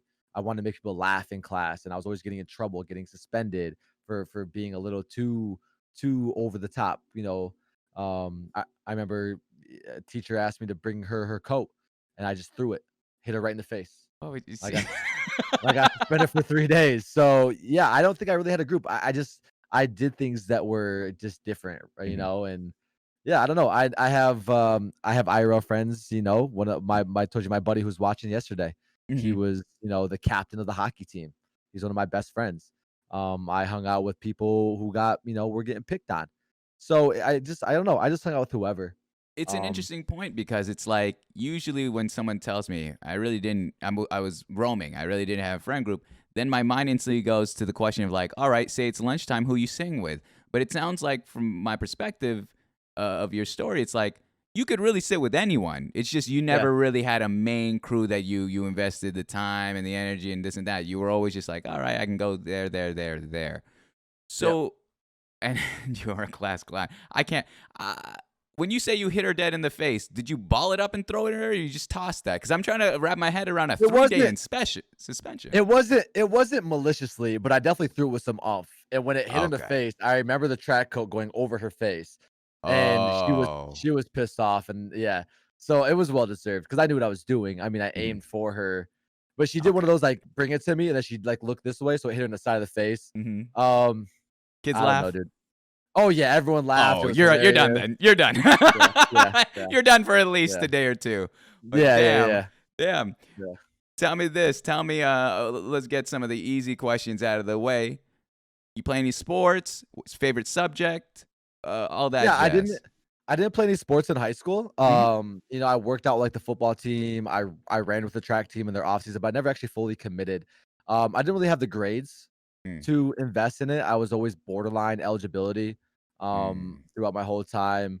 Never really, I don't know, man. I just never really took school that seriously. Something I regret big time is not taking it more seriously. I was more I was chasing girls. I Oh was my chasing girls goodness. and yeah, just Hmm. trying to be goofy, and It's just my mind was in the right place. Again, I didn't have somebody at home to like check my, does he have homework? I didn't Mm. have any of that. So like, why would I do homework when nobody cares if I do homework? You know what I mean? It was really easy as a young person to do whatever the hell I wanted to do. Out of And curiosity, did the school system at all know anything that was happening to you at home? no, it was Wow. we I went to a really large high school. Yeah. Um, and I think if you were like really, really extremely bad, then maybe. But I was like in that middle. I was never bad enough Mm. to get like expelled, but I was bad Mm. enough to get suspended a couple of times. Mhm. But I was still passing some of my classes. So I never really sat down with a. I'm trying to think. My graduating class probably had, I don't know, 600 to 800 people Mhm. in my graduating class. Oh, So we wow. probably had Huge. 2,000 people or so in our high school. Mhm. So yeah, it's a big high school. Yeah. I gotta ask her, you were mentioning chasing ladies, all right? I need to know some game from high school. Sorry. What was the move back then? What was the move? I was never like the best looking person, but I had a very outgoing personality, and I always, like, danced and stuff Yeah. like that, so I think what I tried to use was more of, like, a personality kinda charm instead of, like, Mm. I didn't have, like, the big muscles or the great hair in high school or the Mhm. looks, but I always had a really goofy personality. It seemed to work for me. I definitely got girls out of my league my entire life. I mean, my wife now is smoking hot, way out of my league, and I think it's just I'm goofy enough for, like, I've always heard if you can make a girl laugh, you can steal her heart.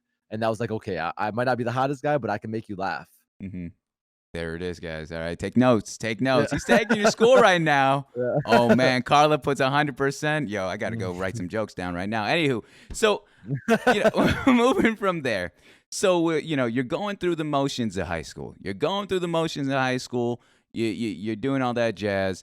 Upon graduation day now, all right. Upon after 4 years, which by the way, I gotta ask, did we go that far? Did we make it to the Yeah. 4 years? Okay. I graduated high school, barely by the skin of my teeth. I Mhm. graduated, so Mhm.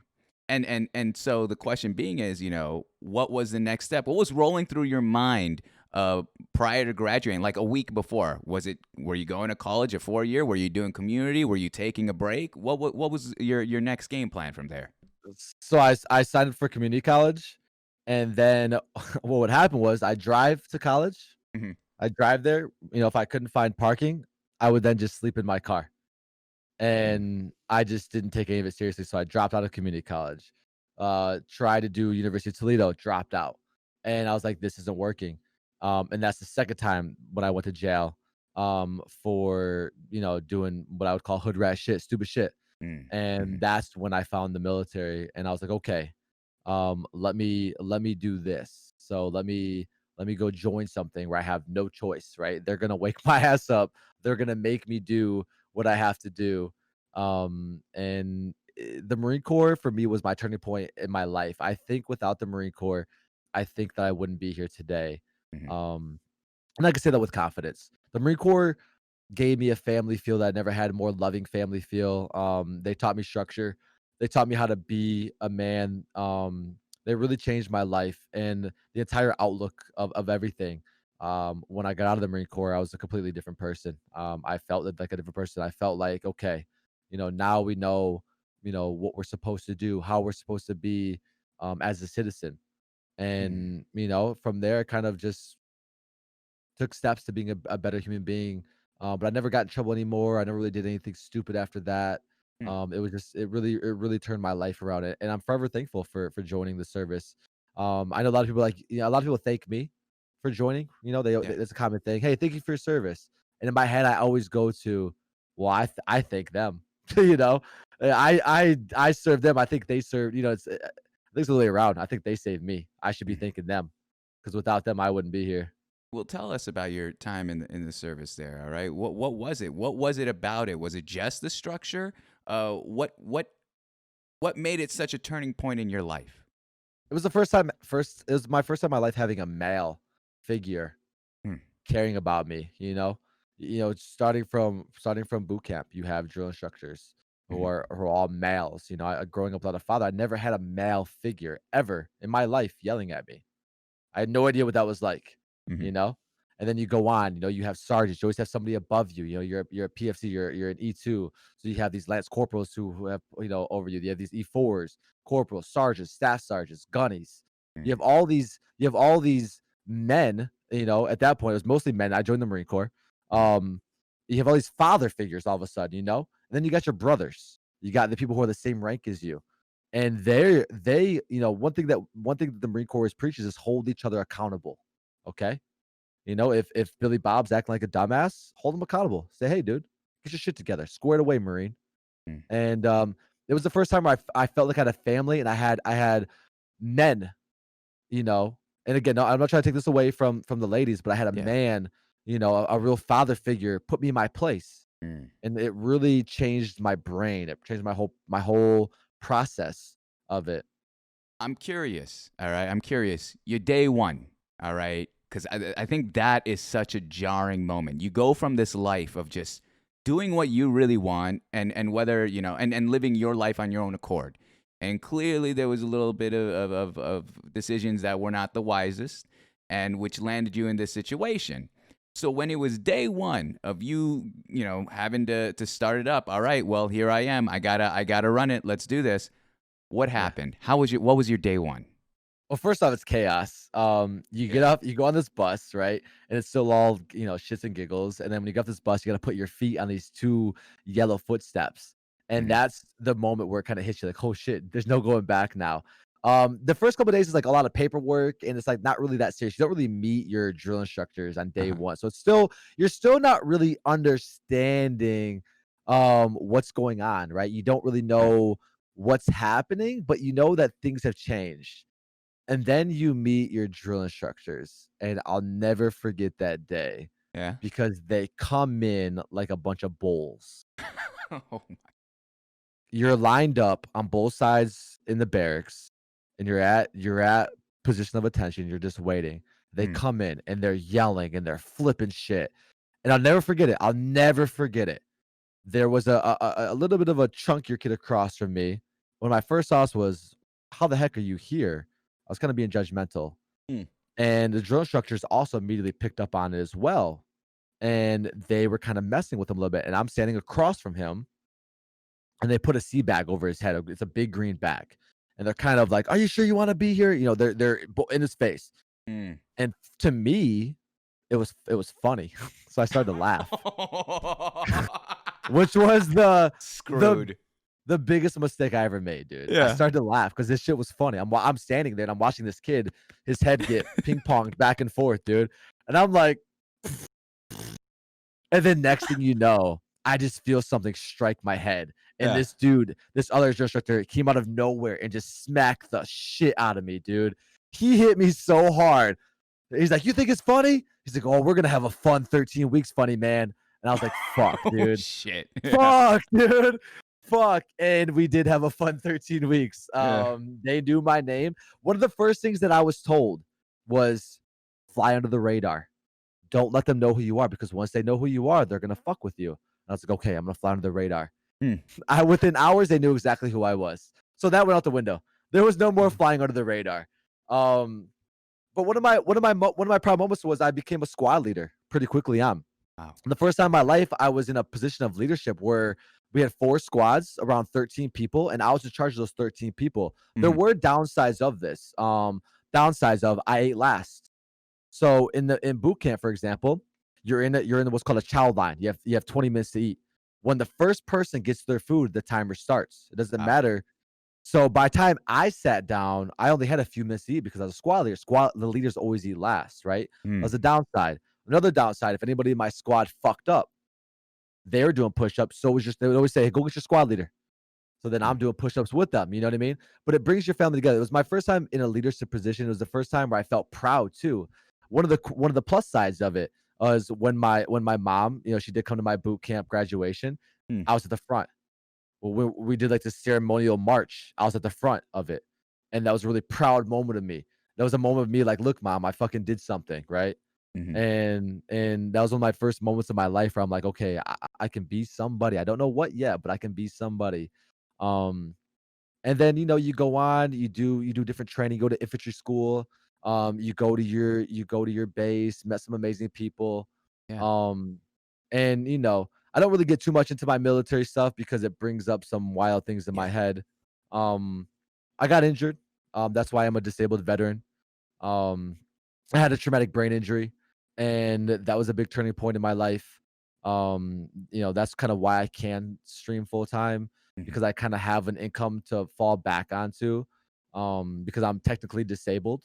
I'm 80% disabled, and most of it's my brain. I struggle with a lot of memory stuff. My chat, they make fun of me, and I think they know. But I forget a lot of words. I can't say words. Mhm. It's simple things. That seem normal to most people, but like my brain just doesn't process things the same as other people. Hmm. Um, so yeah, and then a blessing from that was after my injury, I got to rehab at the National Naval Medical Center in Bethesda, Maryland. And then I got to be put into a role where I got to help rehab other Marines, and that was really cool. I got to work with the Wounded Warrior Project, which was an amazing organization. Anybody who's a streamer, if you guys are ever doing a charity stream, I would highly recommend looking at the Wounded Warrior Project. They do a lot of cool things, a lot of cool things. Um, yeah, so I was at the hospital for probably close to a year, I would say, doing rehab work with myself, and then also helping other Marines out. The thing about helping, why they wanted Marines, because a Marine doesn't want to hear from a civilian that things are going to be okay. But if I tell you things are going to be okay, you're more willing to listen because we have been through similar situations. Hmm. It's a Oh, psychological thing. yeah. Yeah. Person to person. That's amazing. Exactly. Yeah. That's so cool that I mean you went from going through all that. I mean, there's so much to dissect there. I mean, let alone let's talk a little bit about that graduation day. Let's talk about being the front row and seeing your mom there. What was that moment like? I mean, you mentioned that it's like, hey mom, look what I could do. And now Yeah. knowing, especially your family background, can we expand on that? Do you even know what her feeling was about it all?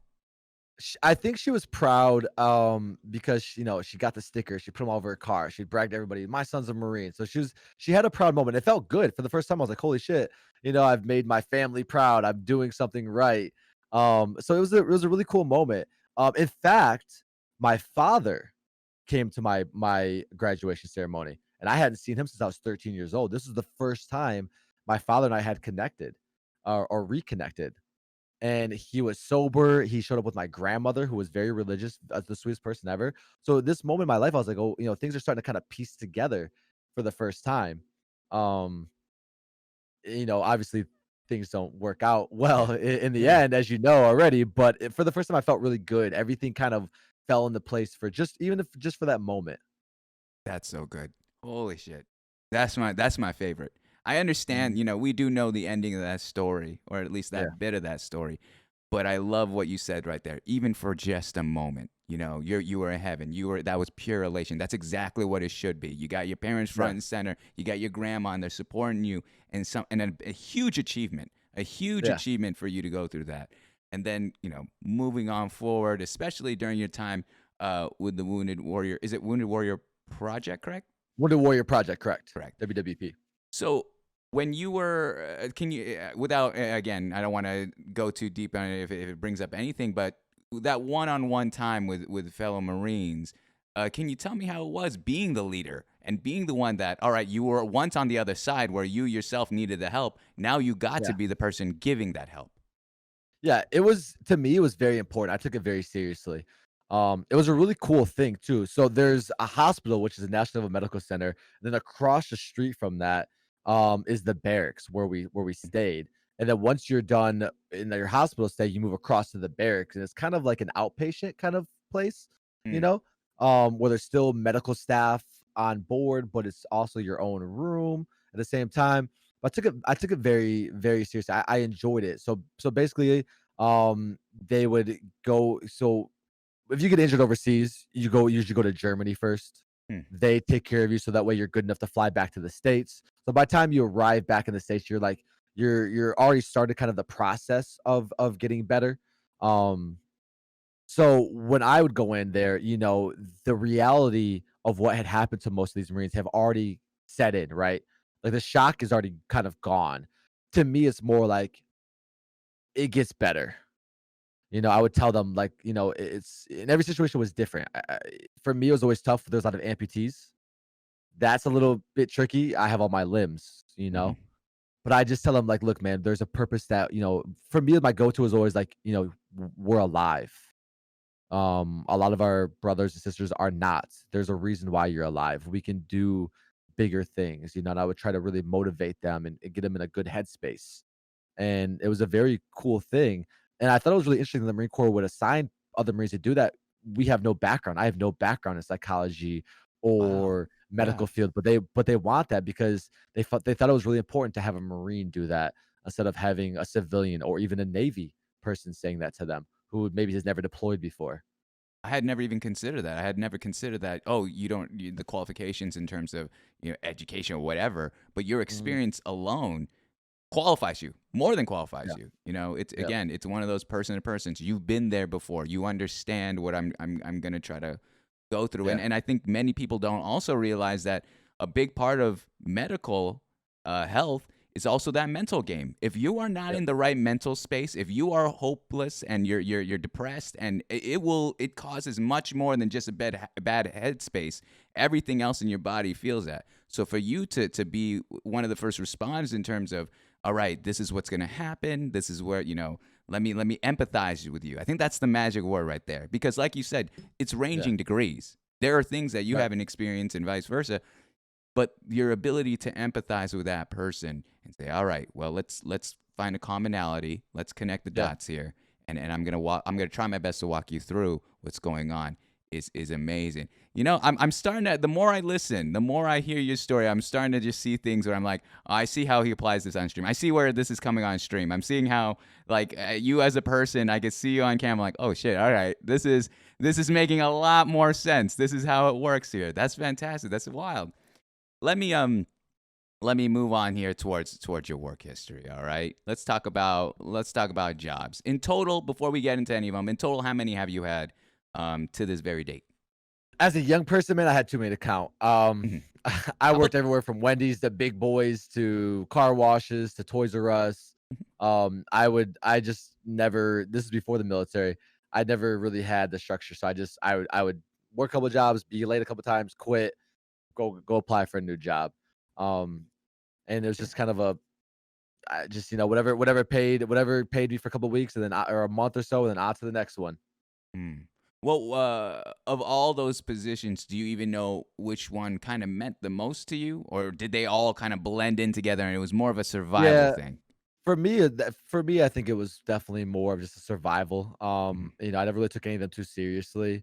I guess my first real job post military was the first job that really like meant something to me, Hmm. and that was actually really cool. But all the uh pre-military ones, I just it was just another thing to put some money in my pocket so I can, you know, buy lunch at school Yeah. and buy some clothes or whatever. You would think that, employment would create somewhat of structure, but it Yeah, sounds like at the end of the day, the buck stops at the employee, at you, whether you want to be there or not. And they could give right. less of a fuck, and they'll just be like, all right, whatever, yeah, you, Yeah, you want we'll to be replace here? you.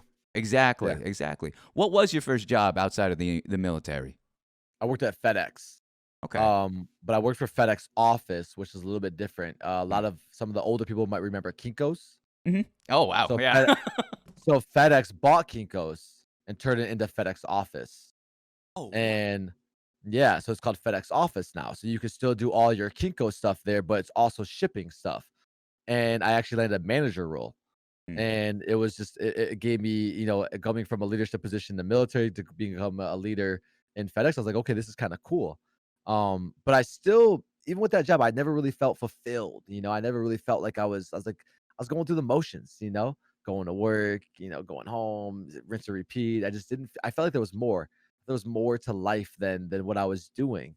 I think many people feel that, sorry. And so I kind of want to Yeah. touch on that a little bit more. I think many people, especially now with what happened with Corona last year when it was the thick of it, many people had the opportunity. And I tell a lot of the younger ones this, and I'm not as if I'm an old soul there. I tell a lot of the high schooler, college people, I said, when you reach this age and you're employed, you kind of just do the Monday through Friday or whatever your hours are, and 9 to 5, and that's that. And you don't really think about it. You're doing it. You know it's a means to an end. You know that it's a paycheck and that'll cover the bills. But when we were younger, you had summer vacation. You had time to think and Right. recharge yourself. But you don't get that here when you're this old. And then you think to yourself, oh, when I'm older, I'm gonna have so much more money. I can do whatever I want. Right. You the word you used was not fulfilled. You Yeah. mentioned you were not being fulfilled. Firstly, what are the signs of an individual that is not feeling fulfilled in their occupation, in your opinion and your experience? I felt restless, I think. I felt unmotivated.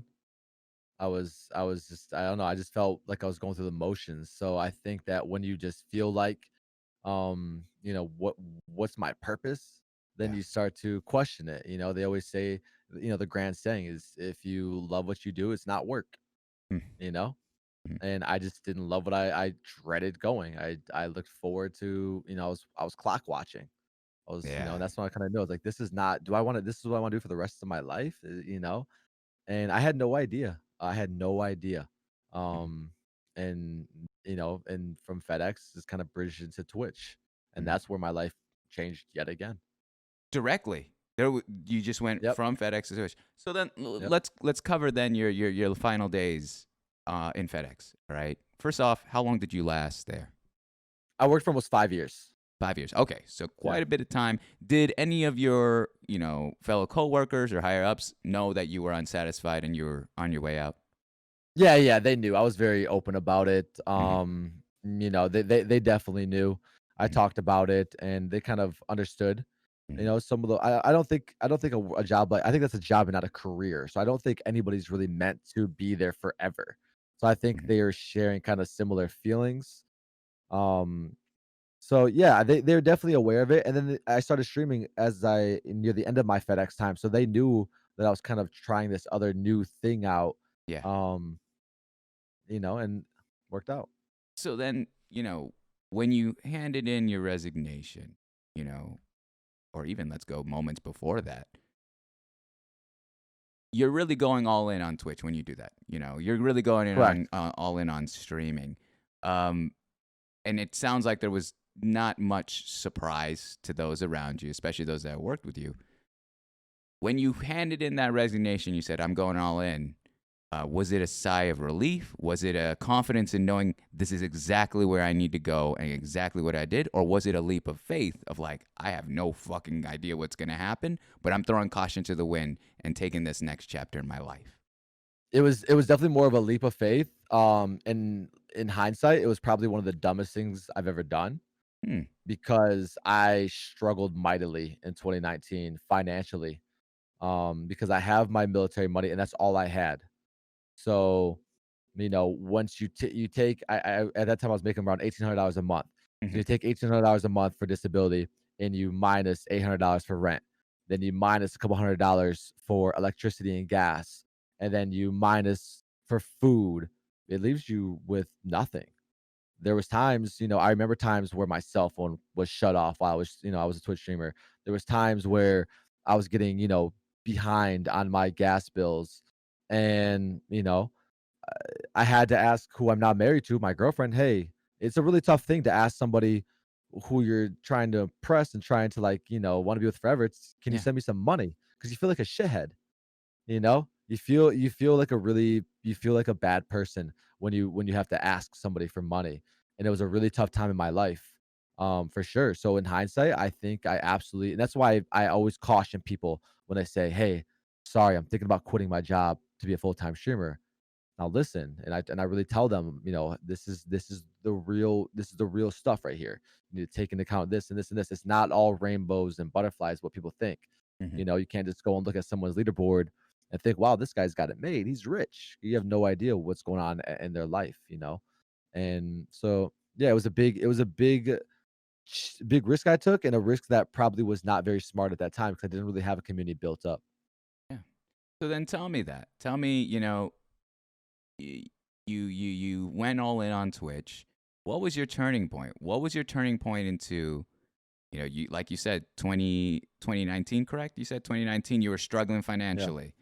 Yeah. And so you're going through that I hate this is a word that I don't like because now we're going into this nastier version of Twitch grind. You're going through Yeah. that grind of having to go live and figure out how can I cultivate a community. I know you mentioned it today on your stream. How do I even monetize what I do? Because that's a whole other, it's a taboo topic. Nobody wants Yeah. to talk about money. Yep. What was your turning point in your Twitch career that you were like, holy shit, I'm starting to gain traction, and now I'm in a position where I can legitimately say that this is a feasible thing to do as a full timer? Wasn't until 2020. I moved. So I basically stopped streaming most of the end of 2019. It was right after TwitchCon. I had a really, I had a good group of core friends, but I never really didn't have like a community yet. And when I moved to Canada, I was in a really good headspace. I was reunited with my family, my wife and my kids. There's fiber internet here. I was dealing with, I think it was like 60 download and 10 upload.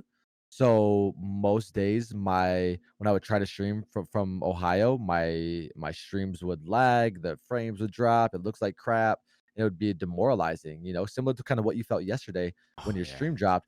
I dealt with that probably several times a week, and it really took the wind out of me. Mm. So my turning point was in 2020 when I started streaming. I changed up my whole content, became more of a just chatting streamer, more community based, and then the monetary support started to come, and it's still, even to this day, it shocks me, right? Like I just today I hit 1,700 subs, and like it's like it blows you away. Like why me? Like that's so it's so crazy. Like what have I like? How did I get here? And it's just I don't know. You never expect it, no matter how I don't know. So for like me, I never expect to get another sub. But when it happens, it shocks me every time. And I have some very giving people in my community. And it just never gets old. I'm never like, oh wow, okay. They gave again, wow, thanks. Hey, thanks for the gift. And keep going. It's like every time I'm like, holy shit, because I know what that is. I know I'm not dumb. I know that 5 subs is $25. $25 is a lot of fucking money, you know, for someone who has nothing. I know that. I'm not, a 20 sub bomb. I know that person, my head knows, holy shit, that's $100. Like that fucking blows me away, you know? So I know money's a very taboo subject on Twitch and people don't really like Mm. to talk about it. But I tell my community all the time, you're changing my life, literally changing my life. You're allowing me for the first time in my life to feel like I have a career, not a job, a career, something I love doing. I love streaming more than anything.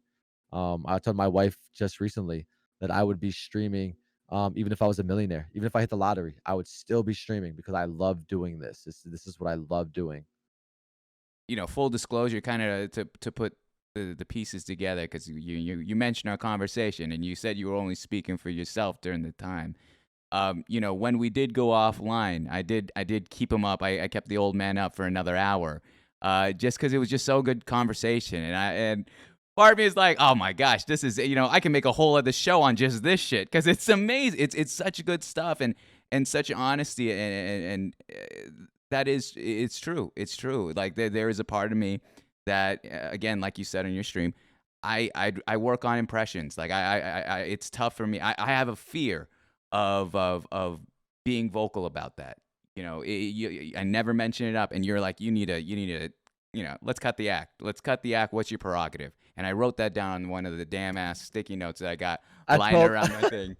I told Miss Daydream that. I was like, yeah, I talked to him for like a good hour or so after stream, and I Yeah. was like, he was writing things down on a sticky note, and it was so wholesome. But I say something to you, and then I look over at the camera, and you're like this, Yeah. writing down what I said to you on a sticky note. Because I'm a student. And no Yeah. matter what, I want to learn, and that's why this Yeah. works. Whether it be about someone's life or about how to do how to do Twitch, Jesus, or even just tips on how to live. It's like I'm gonna write it down. I want to write it down. I want old some holy cow. Um, but it's that kind of wisdom because, like I said, majority of the people I've interviewed are usually younger than me. All right, and so to have Yeah. someone that's older, that's wiser. You've in my culture, I'm Filipino, and so in my culture, we have instant respect for those who are older, no matter what. They could Yeah. be piece of shit, they could be whatever. They've lived longer than you. they've seen more than you because of that by default. And so hearing your advice, and Hayden was so jealous, dude. Hayden was so jealous. He's DMing me. He's like, "Wait, you guys were in a call? Why wasn't I in this?" And I was like, Hayden, all right, listen, all right." And he's trying to, and I'll talk to you about this off stream. He's trying to schedule something. He's like, "Oh, how about tomorrow?" I was like, "I think he's got something tomorrow." He's like, "Okay, Friday, we can do it Friday." I was like, "Yeah, all right, deal. I'll be in a call with you, I promise." But geez, it's such great wisdom and advice, especially for those that are trying to pursue Twitch as something bigger in their life. And again, you were not very scared to say, it's not, and I agree with you. And a lot of other streamers have said the same thing. It's not for everyone. It really isn't. You can buy the equipment. Everyone can buy it with the right price tag. But the consistency, the content, your ability to facilitate and lead a community, that cannot be bought. That is something that comes from the soul, comes from someone who genuinely loves what they do and loves this platform. And I think that's extremely evident, not just with your story here tonight, but with those of your community that are coming here, that are wanting to hear different sides of your point of view of what you're enduring in life and all that jazz. I'm acting like I'm wrapping things up, but I'm not at all right? We still got a whole other one more segment, and then getting into the community questions of it all. Speaking of that segment, let's roll into romantic histories here. All right. I'm not similar to work. I'm not gonna ask you. All right. How many total? Yada, because I feel like it's similar to the work situation. Just too many to count. All right. Too many to count. So let's stick with it. All right. Let's stick with like full on meaningful relationships. People who have had the title as Sorrey's girlfriend, and eventually we'll get to the wife, of course. But tell me about that. Tell me about how many full on relationships have you had? So I actually was with the same girl throughout my sophomore year of high school, until the Marine Corps, for a Wow. good bit, and I ended up marrying her. She was my first wife, and yeah, we got married. Obviously, that didn't work out, but it was really cool to kind of have that a little bit. Hmm. Her parents never really approved of me, and rightfully so. I was Hmm. a shithead, so I get it now. Looking back, I understand. She, but Wh- yeah, that was my first, I guess, true love in a sense, as a hmm. kid. But yeah, married my high school sweetheart. Things didn't work out for whatever reason. And then I was kind of single for a while and kind of just dating. The best way I could say it. The loosest word I've ever said. Dating. Dating for a while. Yeah. With the first relationship, Yeah. before we move on from there, and marriage, what was the biggest lesson learned from that? What can you take away that you still hold, and you're like, all right, this is something I need to consider moving forward with my future, whether it be your current wife or future in general?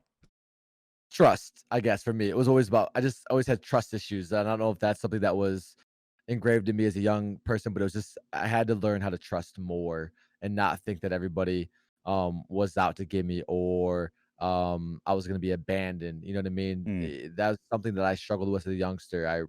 You know, it's completely opposite now. It's funny. I told the story, where I watched my wife get hit on, and I think it's hilarious. I think it's funny as shit. Funniest thing in the world to me. Hmm. But when I was young, I had jealousy and trust, and I learned a lot from that. Really was my first moment, and I look back and I'm kind of thankful that it happened. Not I'm not proud that I'm already a divorcee, Mm. but it happened in life, and I don't hide from it. I don't hide. I hide nothing from anyone. My wife, my community, they know. Because I feel like this is the way I look at it.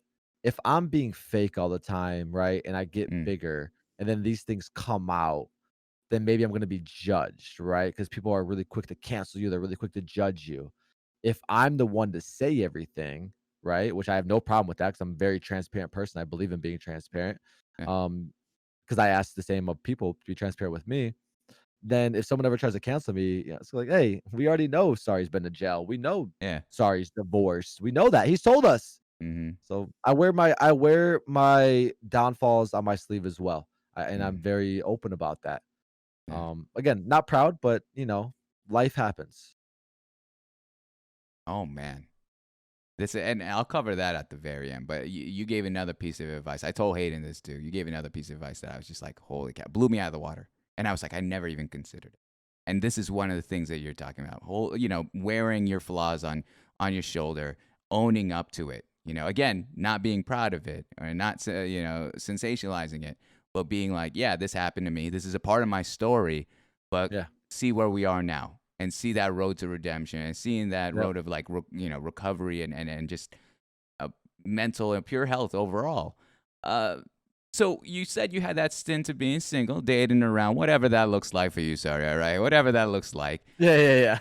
What was the next big relationship? Was that your current wife, or what are we talking about? I mean, for the most part, I'd say that's like my next one. I mean, I went through my crazy phase. I lived on Ohio State campus. We did boy. Yeah. I remember this is not a problem, but it's part of my life as being a young man. I had roommates who were males as well. And one month we had a contest of who can bring home more girls, and we used stickers on a board. Your typical bro shit, dude. Very bro. So fratty. If you brought a girl home, you put a sticker on the board. It was the dumbest shit in the world, man. It was the dumbest shit in the world. This shit looks like a fucking first grader's report card now. Damn. Just so everyone's aware, my wife is in the other room right now. So she's watching the stream right now. She's like, she knows, dude. I'm not even gonna ask who won. Sorry, I'm not even asking who won. That's a gotcha. Don't worry, I got your back. So okay. How did you meet your current wife? How did that relationship begin and blossom? Yeah, I met her on Instagram. What? A really weird thing. Yeah. What? Yeah. How did that go? Yeah. So I went to this country concert. I love country music, and I was wearing this cowboy hat and just trying to be a country boy and having a blast. It's a 3-day event. You camp out, and I posted this picture on Instagram. #cowboy. That was it. And my wife, for whatever reason, was searching up cowboys. And for whatever reason, that was her search was cowboys. So, Do you remember the time you got the follow from that search history? Do you even remember? Yeah. Oh, yeah. Okay, what was it? First, and she commented on it. And I never forget the picture. It was just a selfie with me in a cowboy hat. And she liked to comment on it. So I was like, who is this pretty girl liking my stuff? Like, who's this? So I clicked on her name, and I saw that she was a figure skater. She was doing there's a lot of videos of her doing figure skating stuff. Oh, that's I was cool. like, holy shit, this is really cool. Yeah, I'm from Ohio. We don't really have ice skaters here. So I commented back. I was like, oh, this is really cool. Like, I've never figure skated. And she commented back, and we went back and forth. And then we took the next step, which was we exchanged Snapchats. So you're right. You're right. We exchanged Snapchats, which is the next step. Now she's from Quebec, Canada. I'm from Ohio, so we're not even in the same country. So we exchanged Snapchats, and we started to talk on there. And I'll never forget. There was a moment. I had one of those dumb little jobs that didn't really mean anything. There was a moment where I was done talking to her. I was like, okay, this is stupid, dumb. I'll never forget it. I was in the morning. I messaged her, hey, good morning. How was your day? She said, oh, it was great. I said, what did you do? Oh, I spent the night at the cottage. I had a guy come over, and I had a great time. I was like, wait a second. I was like, wait, what is this? Like she was so open. She's like, I had a guy over. It was great. Had a good time. And I was like, wait, hold on. Am I friend? Like, is that a friend zone? That kind of threw me off. That's what I thought. It threw me for a loop. I was so confused why she said that to me. And I stopped responding to her. And I was like, wait a second. Okay. I don't know. But I obviously got past that, and we talked about it. I mean, I was at that time I was talking to the girls too. So it wasn't like I was like just like I was invested in her. We'd only known each other for a few weeks. But let's be honest too, Sorry. It hit different. That hit different. It did. Yeah. I was like, wait. I was like, that's so strange that she would say that. Like, I would never think of like, oh yeah, I just spent the night at this girl's house last night, had a great time. She was texting. Yeah, she was texting. I looked at her chat. I made the mistake. I told you, dude. I told you. You read the chat. You're done. They got lines. They got lines. That's hilarious. Just go like this. So all right. You took that next step. You got the snaps. You found out about the cabin. You worked through that. We worked through that. Yeah. You were through that storyline. Oh, she's giving me a dirty look right now. Oh boy. I told him the story about how when I was at work and you said that you had a guy spend the night. Okay, yeah, I was hanging out with girls too. No, oh, that's fair play. Yeah, that's fair play. Damn. There's about to be a part 3. I'm about to have her on. She's about to have her side of the story. That's a new show. Well, we're gonna have to work this out. So you know, you gone through that whole motion. What was the first time meeting in person? Or how long did it take for that to transpire? Yeah. So that was probably June. She flew out to Ohio in October because Mhm. there's an amusement park called Cedar Point, and she flew out to Ohio, and we met there for the first time. You know, we hung out, Mm. and she had a friend come as well. I think she was kind of nervous, so that's Yeah. fine. Yeah, bring a friend out too. You know, she's not even from here, and that was our first kind of time, you know, hanging out and mixing and mingling and everything like that, where you know we could really see if this thing is real or not. Mm. And so what was your first impressions when you saw her in person? I mean, she was gorgeous. I'll never forget that. You know, bright eyes. She was shorter than what I pictured, even though we had FaceTime many times. It's always people are always shorter. When I'm Yes. 6'1", first off, let me just Oh, say that. damn it. Okay. So people are always shorter than what I you know when you're a taller person, I think you picture other people being taller as well. Um, so she was shorter, but it was just an instant connection. Nice. You could tell that she had some nerves to her. Hmm. But I don't know. I felt comfortable, and you know, I guess my first thing, even though we had done things privately, you know, the sexting stuff and Mhm. stuff like that, so we had like that history. I didn't just take her right back to my house and just you know Yeah. try to have sex. We went out, you know, we got food. You know, I went to the VA actually and got my picture taken for a license. Mm. So we did things. You know, to kind of I wanted to break that ice more, you know, for the first time, Definitely. and, yeah, it was cool. The first time we went out, though, was a whole different story, and the fact that she chose me still is a huge dub, huge win in my life, Major. Yeah. because things could have went way drastically because we had a really rough night, our first time going out together. Why so Um, rough? well, we went out with a bunch of friends. We went to a bar, had a great time. Everything was great. We were leaving. Mm. And as we were leaving, you know, it was my 2 buddies, his girlfriend, and then me and her, Mhm. and a beer bottle hit the car and busted. And they got out of the car immediately, you know, fired up. They got out of the car, and I stayed in the car. And normally I'm not one to stay in the car, but I was like, "I'm gonna behave."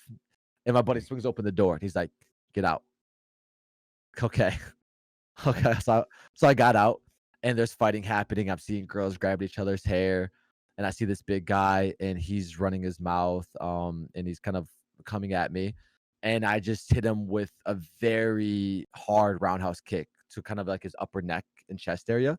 Um, What? and yeah, I mean, I grew up, you know, I was in the Marine Corps, and I did a Yeah. little MMA training. I did a little bit of cage fighting, so Yeah. I was trained, um, and I hit him really, really well. And I remember him kind of falling back a little bit, and then he took another step, and I just hit him with one left, and it busted his mouth wide open. And I see my wife, and I see her, you know, she's frantic. She doesn't know what's going on. She's from Canada, and she has no idea what the fuck is going on. There's just madness, right? Like Yeah. she never seen this in her life. And then there's cops that come, and the cop comes. I remember telling him, I said, you know, there's people bleeding. He's like, what's going on? I kind of tried to explain it, and I told the cop that I was like, dude, he bit me. And the guy was like, nah, I didn't bite him. He punched me in my mouth. And I mean, I did push him in the mouth, but his tooth busted my knuckle open, so I was bleeding. So the cop didn't know what was going on. He was like, hey, everybody go home before I throw you all in jail. And that could have changed in so many ways. One, I could have went to jail. Two, my wife, who I'm not married to, could have been like, okay, this dude's fucking nuts. Yeah. You know what I mean? I mean, Yeah. it was out of character for me, but I was still I still tried to protect my friends. The Of guy, I mean, course. he was a bigger human being. Mhm. Um, and my friends are not fighters at all. Mm. So, yeah, dude, and that was our first moment. We laugh about it to this day. Her and I talk about that day. You know, that could have changed everything. Mhm. And what if I got knocked out? What if he would have hurt me? You Exactly. know? I was about to ask that. I was like, Yeah. what if you were done? That's a Yeah, big risk.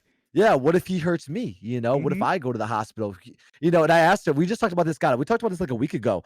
And she said that she was sitting in the car and she was like, how do I call an Uber? What do I do? How do I get home? You Mm. know, because she Mhm. think about that. She's in a foreign country. She's not Mhm. even in her own country. So Mhm. she told me she's trying to think about how do I get home? How do I don't want to go to jail. What if I go to jail? You know, she's all these thoughts are going through her Uh, head of how do I get out of here? You yeah. know?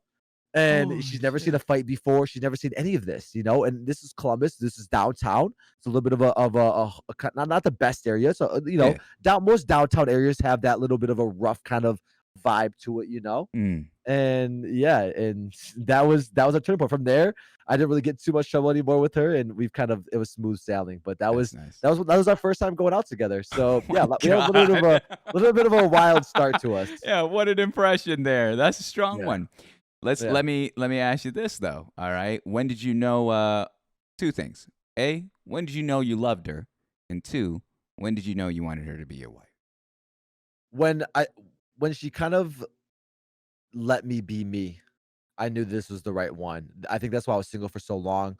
A lot of people want you to be a vision of what they want you to be, right? They don't want you to be who you are. They want you to be who they think you should be. So they try to control different aspects of your life. They try to say, "Hey, relax. You're too crazy." Or, "Hey, I've had it all. Hey, I want you to do this more." She kind of just let me live my life. I've always been a little bit of a outgoing person, but wild person. And she liked that. She liked me being who I was. And that's why I know it's like, okay, this this is gonna work. This is the one that I want to be with. I can be myself, and be supportive of who I am, and that's kind of was my moment where it really hit me. Holy cow. That's nice. How'd you propose?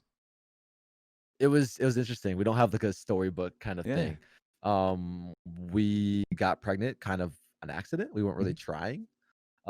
We got pregnant, and her family, not really, as most families, probably not too proud.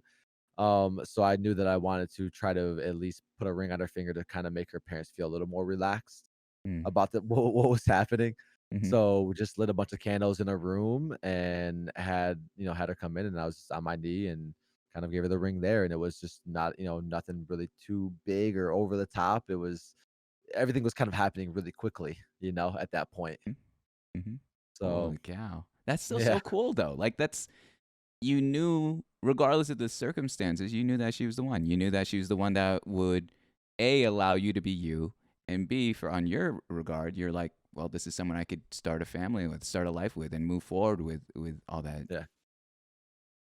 If there's I literally wrote down what you said. Again, sticky notes. It's we're at that point in life. Sorry, all right. Yeah. 27, I got to be I saw my mom during the holidays. I was like, "All right, ma." She's like, "So, you could date again, right, moms?" Like she's Yeah, talking to me. She's yeah. like, "You could date again. I know you brought home that one girl, but you could try again." I was like, "All right, relax. There's literally Yeah, a pandemic. Let me give me a month or two." She's like, yeah, "Yeah, okay. Yeah, no problem. Just saying.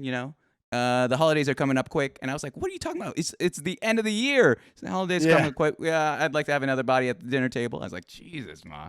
I think she was yeah. collecting stickers there. But anywho, so so so I know we touched upon this in the family segment. You had your first kid, you had another one, and now you had your first boy. So three kids Right. total, correct? Yep.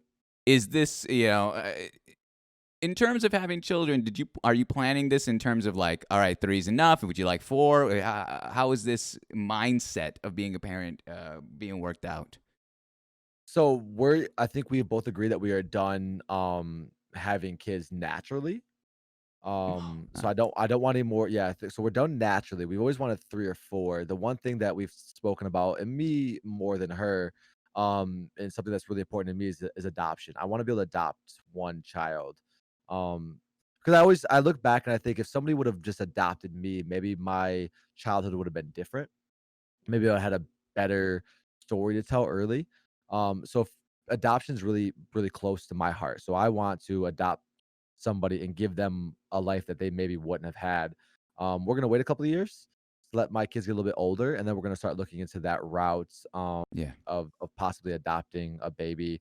Doesn't matter where, for we've talked about this, not really picky where they're from, Hmm. sex, gender, race. None of that matters.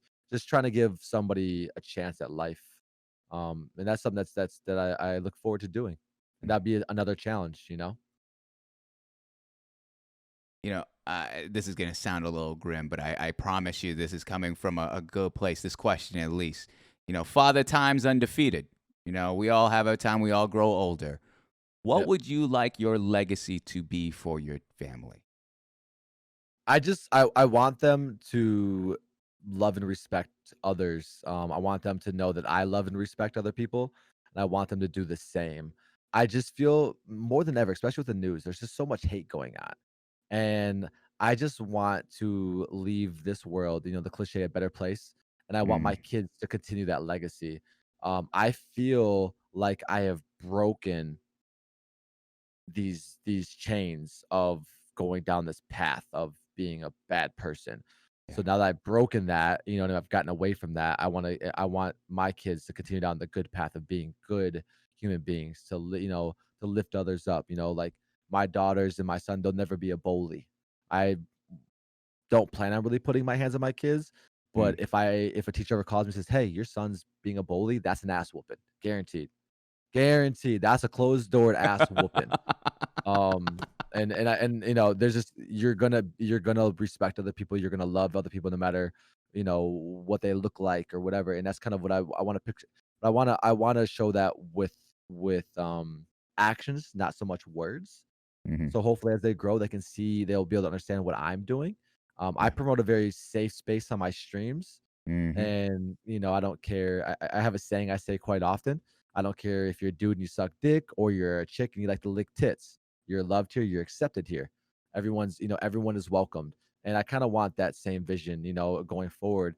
Change isn't gonna happen unless we all do our part, right? And Yep. we gotta start with our youth. Yep. They're the future because we're not gonna be around here. And the truth be told, and I know this is again another cliche, but anything could happen. Mhm. You and I, we could die tomorrow. We Yeah. really could. We could. And there's, things happen, accidents happen. They're called accidents. So you just Mhm. got to do your best to kind of lay the foundation down now to give them the best possible chance to be a better future. And then by them, I want them to then inspire other people and lift other people up. And it kind of creates a snowball effect of creating a better world, moving forward. I love that a ton. Holy cow. And kind of sharing a little bit about myself. I told you yesterday, I'm a youth mentor at a church, Yeah. and religion's the least sexy topic. It's one religion, money, politics is the least sexy topics here on Twitch. They're so Mhm. controversial. And I'm also very open in terms of this kind of communication. I know there's a huge discussion about sexual orientation, drug use, premarital sex, all that jazz. But to be able to empathize and again, these are youth.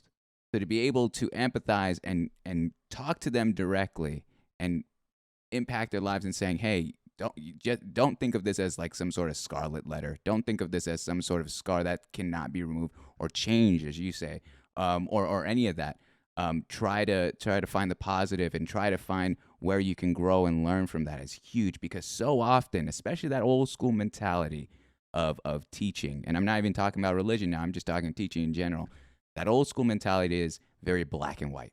And we're Yep. learning more and more in this world that there needs to be more grace, there needs to be more gray area and forgiveness and understanding because we're Yep. so easy to dismiss one another. We're so quick to do it too. It's to keep us, we judge because we want to keep ourselves safe. As soon as we can categorize someone else, then oh, I got you. That's who you are. That's it. Let's move on. So I love that that's the legacy you want to leave here. That's what you're trying as we could talk about the cliches, but more often than not, the reason why it's cliche because it's true and it works. And it's Mhm. something, like you saying, your actions are going to speak louder than your words. So while you said the cliche thing, I know from at least even just watching your streams, I could see how you're embodying your own wishes and your own advice. Dude, sorry. Holy cow. All right. You've killed it. You've killed it. All right. Thanks, buddy. You shared so much about your life story and I'm eternally grateful for that, man. That's some great stuff there. And that's some I think at every moment, whether we were talking about your family, your education, your work history, your romantic relationships, at every moment there's areas where someone tonight, or whether they're watching it on YouTube, can really resonate and really pull and apply to their own lives. And I think that's why I try to create this space because, again, regardless if we're content creators or not, or streamers or not, we all have a story. And Right. to have an area where that could be told and there's so many people I could see the chat and they're saying like, oh my gosh, like I even saw one of my friends that came in here like I 100% agree with what he's saying. And I don't think he's ever seen you before. That's what makes me so proud, and especially having you be here and talk about that so openly and candidly. We do have the community questions segment. I don't want to take too much of your time. Sorry, you did 8 hours, and now we're rolling soon to 2 more. So I will just read a couple, and then we'll roll out to the last thing, and we'll go our separate ways. But before then, I got to use the restroom. So give me 1 minute. I'll be right back. I've been chugging water, but I'll be right back, my man. All right? You're good. You're good. Yeah, what's up, dudes? What up? What up? What up? What up? What up? Stream remote activate. No way. I'm not gonna do it. I'm not gonna do it. I'm not doing it. Yo, what's up, Not Peyton? How you doing? What up, Kev? What's up, brother? Hey, thanks for popping at the end of the stream, dude. I saw you just as I was raiding out, man. I appreciate you hanging out. I appreciate you coming a part of the, being a part of the raid and popping in. Stream man has arrived. No way. How do I say your name correctly? Is it Betty? Bati? BH4 too? Yo, what's up, Lutz? How you doing, homie? What up, NDD? What kind of stickers, bro? I don't even remember what they were, man. It was so stupid. It's such an immature time of my life, man. Stickering if we had a girl over. There was a show. It's called The Perfect Week. You guys might. I don't know. Was it not Friends? What is it, man? You try to have 7 girls in 7 days, and that was like I don't know. It's just stupid shit that dudes do, man. That's stupid shit, man. Stupid shit. Pronounced Botsy. Okay, Botsy. I got you, Botsy. Juicy D, what's up, beautiful? How are you? Santa Slays, what up, dog? Mimosa, men are wild. Men are wild, dude. We are different creatures, man. You know, when they say they only want one thing at a young age, they normally do. They normally do. Okay. Sparkly, I see you, dude. Oh, Indigo with the raid. Welcome in, Indigo. I am covering for Moms Online. Welcome in. We do a podcast event here. Oh, he's back. He's back. All right.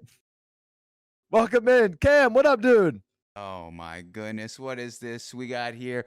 And before I even forget, this was an hour ago. On Grapes, thank you so much for the tier 1. Holy cow. And then this raid with 2 Indigo. All right, good. I'm reading. I got guilty because of what is that? Sweet ZZ or Sweet Z's or Yes, Sweet? yes, I'm- Sweet ZZ Gaming. Oh my gosh, I kept thinking, I was like, damn, I'm just putting people on blast, man. But it is what it is. Guys, again, exclamation mark Q if you have a question. I will just be reading. Maybe let's do 5 to 10. The rules are simple for this one, all right? I'll read you the question. I don't even know the questions, and I'm pulling some from even yesterday. I don't know the questions. Answer them as best as you can. If they're more reactionary, I'll just read it aloud and we can continue forward. But again, I'll try to choose 10 here, just off the cuff. In regards to streaming, what's your fondest memory? Sorry. Oof, my fondest memory was getting a DM from one of my first time followers. I told you, and I actually shared this with you privately yesterday when we spoke because I was getting ready to quit streaming, and I was in a really dark place of why I'm doing this. And his name is Orange Trick Shot. He sent me a DM. I said, "Hey, I just want you to know that at school, I get bullied. My home life is rough." He's like, "So the only place that I ever feel safe and loved is your stream. So thank you for doing what you do."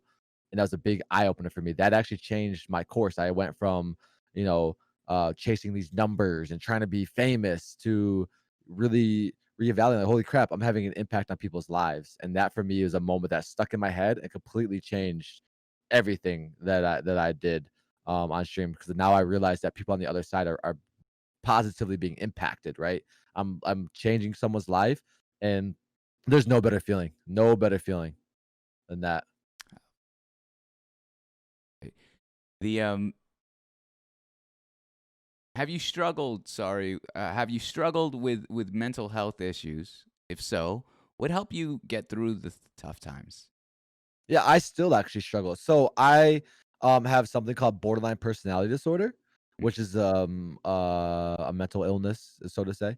You have different characteristics. Your highs are highs, your lows are very low.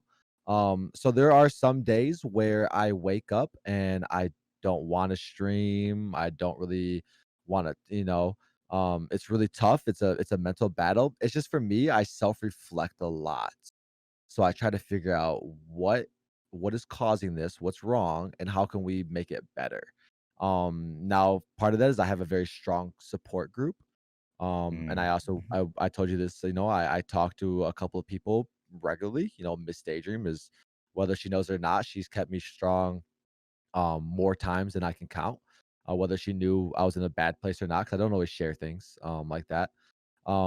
So I do suffer from things. I suffer from a little bit of imposter syndrome where I wonder, why me? Is this real? Is this gonna be gone tomorrow? I'm averaging 100 viewers right now, and I was talking, I was like, it's sad that part of me thinks like, okay, I'm gonna wake up tomorrow and I'm gonna have nobody. I'm gonna have back to 50. It's a sad thing, but it's just you just kind of push through. Ways that I do is I surround myself around people who are uplifting, who are supportive. I just have a really, for me, that's most important in this streaming thing.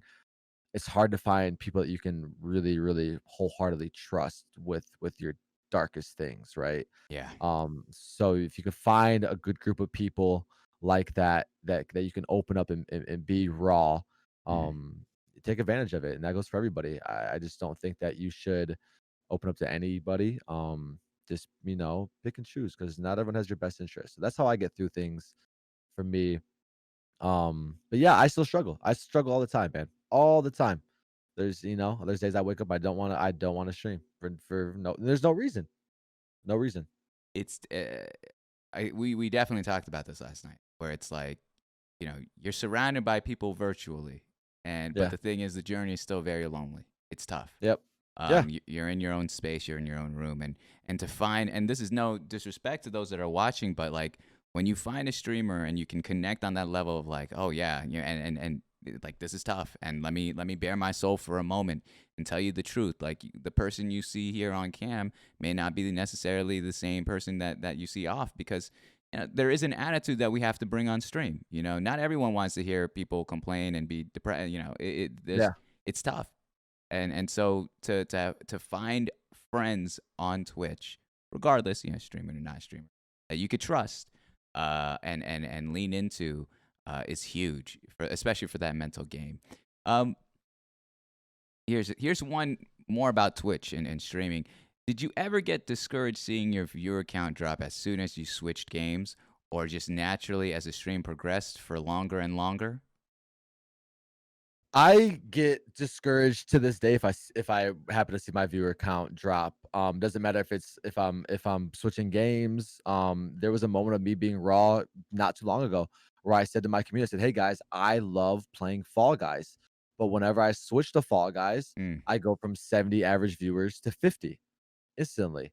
So I asked them, what can I do to make it more enjoyable for you guys? Because clearly a lot of you guys don't enjoy watching it. Because the second I put it on, you're out. I'm always just very open with people. I let people know that this, try to work through it. But it can be discouraging because sometimes people only come for the gameplay. mm, One thing that I always recommend to streamers is start your streams with 20 to 30 minutes of just chatting. Don't just start right into the game. Mix and mingle a little bit, talk to people and then say, "Hey, we're gonna hop into this game." Play your game for however long, and then when you end your stream, go into just chatting. It's like an mm. intro and an outro. Yeah. Same thing. Do 30 minutes of just chatting. Let them know who you are, connect on, because a lot of, not everyone's like me. There are gamers out there. But I think that connecting with people is very important because there's certain games that it's really hard to connect, right? If you're playing Call of Duty, it's fat, there's a lot of action. If you're playing a League of Legends, there's so much going on that you're missing that connection, that bond with that person. So, if you're switching games, throw a little bit of just chatting in there, talk to people. The common thing I get a lot is, well, what if I have nobody show up? Then just talk about yourself. Act Hmm. like there's somebody there. Just talk, just say, hey, just like how we're doing. Hey guys, welcome in. My name's Sorry. Today we're gonna be playing some Call of Duty. I had a really good day today. I ate, for breakfast. I had a really good egg scramble, then I had some lunch. Yeah, I look forward to just talk. And you'll be surprised how you think that there's nobody there, then all of a sudden there is somebody there. Hmm. Because now you're talking about something that they can relate. And then once you get that one person, then you get that next person that wants to also be involved. And it kind of creates that snowball effect. Um, I guess that's my best advice for people switching games. Still in that little bit of just chatting, and don't be discouraged. Your numbers are gonna fluctuate. That's so good. I've watched. I was part of that crew of early streamers that was looking for all the advice on YouTube. Top 10 ways Hmm. to whatever bullshit. Grow your whatever. And not one of them has said what you just said, which is so beautiful because that's exactly like what Sari's talking is production value in a sense, or like a script or flow. Like the Yeah, whole, so many people fall into the trap of thinking, well, but that, I'm a gamer. I only game.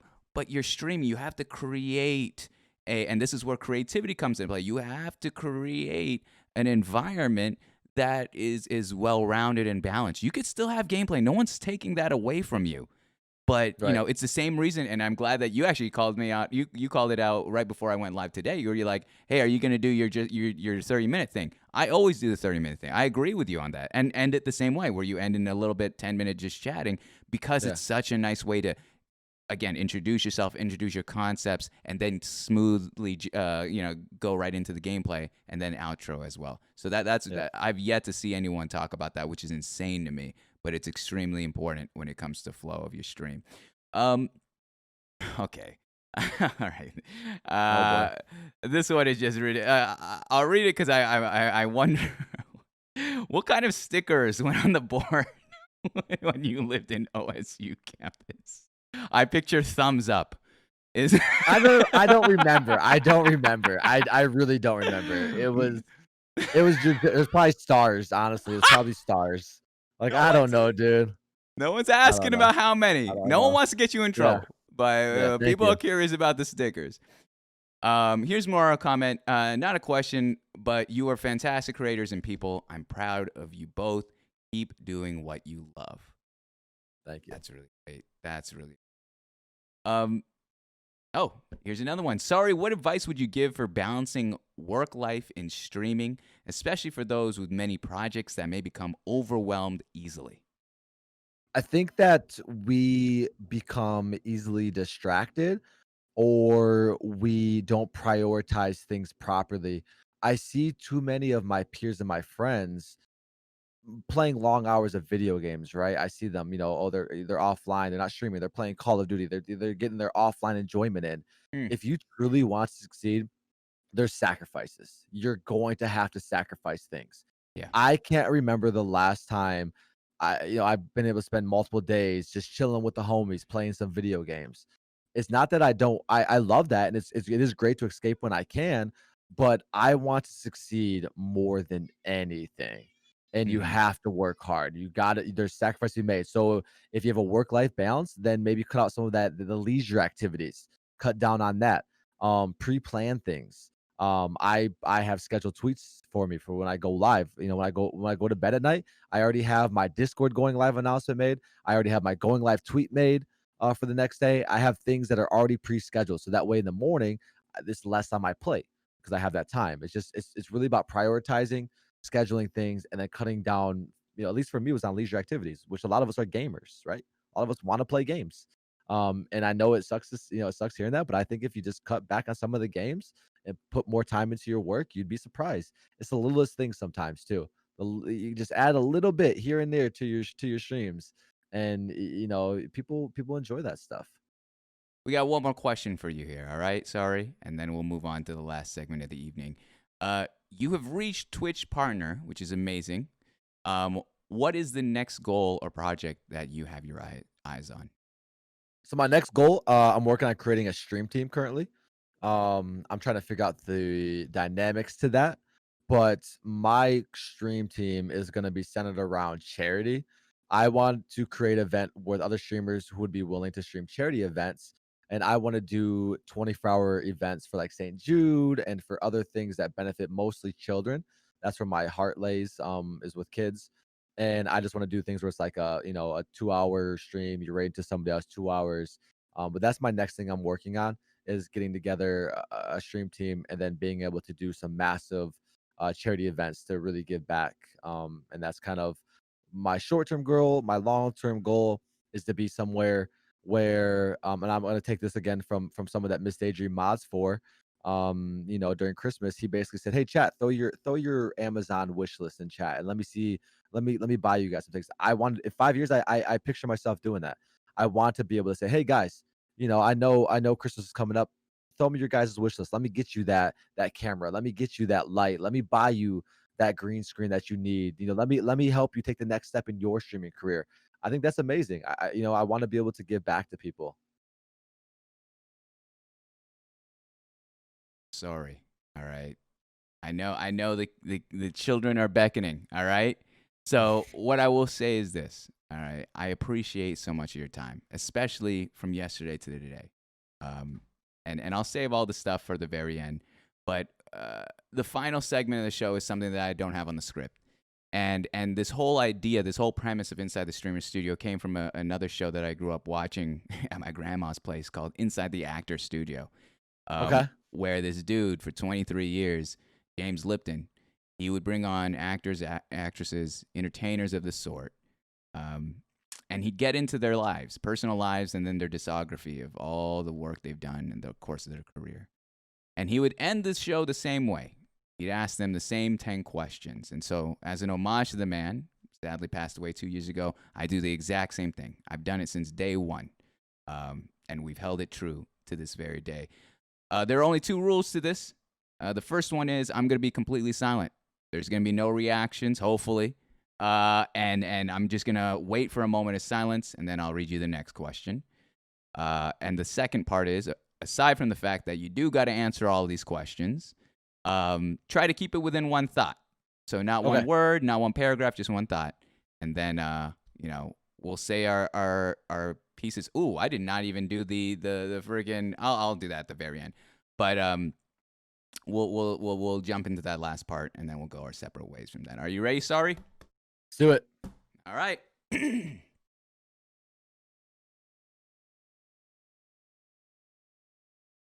Question one.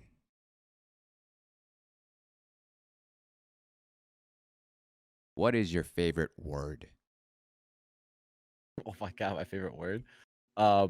Dude. I think I just say dude a lot. I call everyone dude. What is your least favorite word? Panties disgust me. Don't say it. What turns you on?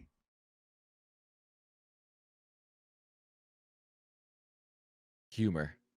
If somebody has a sense of humor and they can laugh, it turns me on the most. Humor. What turns you off? Big egos. Anybody who thinks they're better than somebody else, no matter where they are, it's a huge turnoff because at the end of the day, we're all going to the same grave. What sound or noise do you love? Sound or noise do I love? Holy crap. The sounds, that's actually super tough. I love the sound of ESPN's intro song. Gets me going every time. Da-na-na, da-na-na. What sound or noise do you hate? Um, the scratching of hard to explain, not like a chalkboard, but it's like this material that when you move it, it changes the way it looks. When you scratch that, it hurts my throat and gives me really bad goosebumps. What is your favorite curse word? Shit. What the shit? What profession, other than your own, would you like to attempt? I would have liked to be a police officer and change the outlook on what cops are viewed as. I've always had a very um, high respect for cops, and I know Mhm. that they're under some scrutiny, rightfully so. But I always thought I could be a cop and really be a change in people's lives in a positive way. What profession would you not like to do? Gosh, there's I guess a few. I don't want to do anything with customer service, so I guess I would never be a waiter or a waitress ever again. I wouldn't do that if you paid me $1 million because too many people are stuck up. Now, lastly, sorry. If heaven exists, what would you like to hear God say when you arrive at the pearly gates? Then I'm proud of you for the changes that you made, and proud of you of the lives that you've touched. I think that's what I would want to hear. And there it is. Amazing. Ladies and gentlemen, Mr. Sorry. Dude, My man, there it goes. that was Thank you fun, so dude. That was much. fun. Thank That you was so fun. much for your time. Yeah. And it's the word that I kept thinking as I was weird that I'm going to say that I was showering, but the word that I kept thinking was, man, this is a lot of grace. This is a lot of grace, because easily we could have just not done the show. We could have just gone our separate ways. You had your own thing. You had a 8-hour stream, and the fact that you're willing to come back here and finish out the interview less than 24 hours it's insane to me. I'm so humbled by that, and I'm very grateful for that kind of generosity, especially of your time and your community and everything, man. Your story, most of all. Before we get too much and I say my goodbyes to you, there was two things I need for you to do. If you could you pull up the chat right now and see who's watching? Okay. And could you choose a name that isn't myself, Ahmad, or a current VIP? I mean, I guess the easy one would just be Miss Daydream. I mean, I told you she's been there with me for a long time, so that's who I would. That's what I'd probably choose. I mean, it's nothing taken away from the rest of you guys, but she's done a ton for me. So Course. And Miss Daydream, what I need from you as I spam it here, I need you to pick a name. All right. You got VIP, and there's only 5 VIPs. I trout them over on the main cam, on the main scene. But I need you to pick one name. And as she does that, sorry, the next thing I have for you is you've gone through the ringer with me. You understand how the show works. You understand the flow, the type of questions. So the oh, perfect, Spremo, I got you. All right. Oh,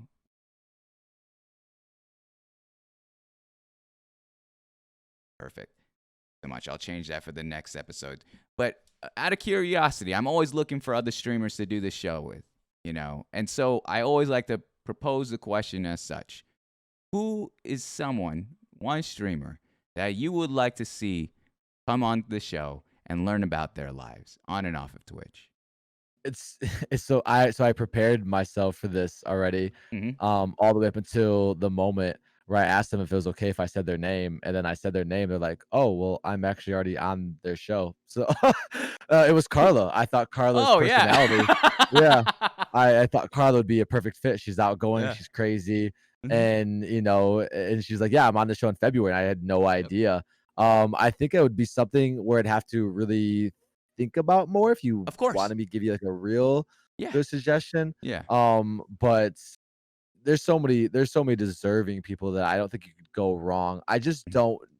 For me, my community has kind of grown suddenly and recently that Mm. I don't really know too much about people's lives yet. You know what I mean? I don't really know Mm. about too many of my viewers in depth, minus the Mugshot Monday. Not too many people get to open up to me, so I don't Mhm. really know. For me, I ran a spot. I'd hate to give someone, and then they have like, oh, this is traumatic for me, or I Course. just don't want to put them in a rough spot. So give me some Course. time to think about it, and I'd love to Yeah. give you a recommendation. Because of how crazy these past 2 days are, 100%. Usually I would talk to them beforehand. I'd tell them if I'd ask them kind of prior to the show, and I'll tell them like, oh yeah, I do plan on Carla. But how crazy this Yeah. past 48 hours have been, 100%. I'll hit you up on that. So let me wrap Okay. this up here with you. Sorry, I wrap up this show kind of digesting everything that's been shared tonight. Your story is extremely unique, as are the whole 49 guests that have been here. And from what I've heard from you and what I've witnessed is a story of true redemption. I mean, you're the ultimate underdog story in terms of how you were raised, the environment in which you were, and more often than not, I hate to say this, but society writes those people off. Society does not Yep. give those people a second chance. But you come here on Twitch, you believed in yourself, you went all in on yourself, and you've created not just a life and all that, but a community, a place where people can feel welcomed and loved, and that spills over into your family. You know, we're able to see it's more than just content. We're literally able to see your daughters grow up in front of our very Yeah. eyes. We're able to see what an amazing husband and father and man you are and always becoming and working towards. Of course, everyone's flawed, Yeah. but to see how far you've gone, especially the trajectory of your story these past 2 nights, is something that I hold dear in my heart, and I'm humbled that you would be a part of this special place, man. I got all love for you. 100%. I'm ready to hang out with you and Hayden whenever you get your root canal done. All right. I don't want to hear that. I don't want to hear excuses. But Yeah. you go on. I'm always available. I'd love to talk. I'd love to pick your brain if there's anything I can help you with as well. Back and forth, just having conversation there. But I got a ton of love for you, Sorry, and I'm so excited to watch you grow. Both not just on here on Twitch, but in life. Thanks, man. I appreciate Amazing that. stuff. You get the final word, though. All right. Is there anything Okay. you'd like to say to your community, those that are watching here on Twitch and on YouTube tonight? I mean, first I want to say thank you to everyone who showed up. It just means so much that there's so many of you guys who have hung out. I mean, a lot of you guys, like he stated, have hung out with me for the last 8 hours while I was Mm-hmm. streaming, and then to also put 2 more plus hours in over here really means everything because you guys could have packed it a long time ago, and it just again it shows the family feel we have. So I want to thank all of you guys from the bottom of my heart for the support. And another person I didn't really get to touch too much is on base with Sweets. I don't know if she's in chat or not because I really was not trying to look at chat. But I wore her shirt on purpose today. It was very, very direct. I knew that I was going to be on your show. So I purposely wore her merch because she's another person who's really impacted my life positively. So big shout out to her. Yeah. That was done purposely. So much love to her as well. And to the people here, the one thing I'm going to ask you guys is support this guy. Uh, you guys know I don't really vouch for a lot of people because I'm really picky. I don't want to put you guys with a family that might steer you guys wrong or isn't in your best interest. I believe in this man right here. I think he has a future. And his future is not possible without you guys, my community, and then also his own community.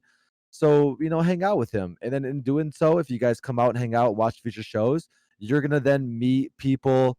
You're gonna then meet people through him. But he deserves it. I know his life story a little bit more than what maybe others do. And support him, please. For me, if you guys can, because I believe in him, and that means everything to me. So I hope you guys believe in him too, and support him, man, in all areas.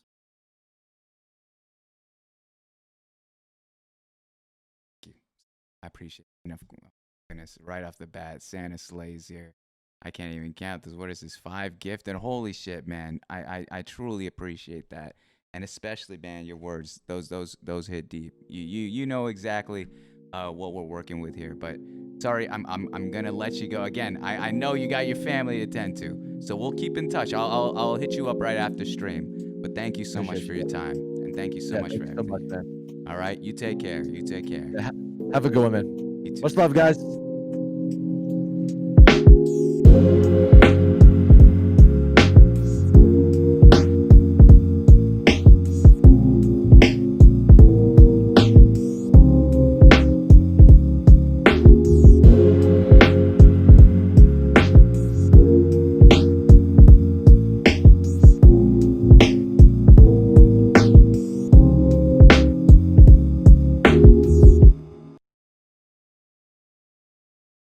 Guys, let me take a moment here. All right, I didn't. The reason I kind of had to have him leave the call is because I it's a little tough saying this stuff with him there, but uh, um, I,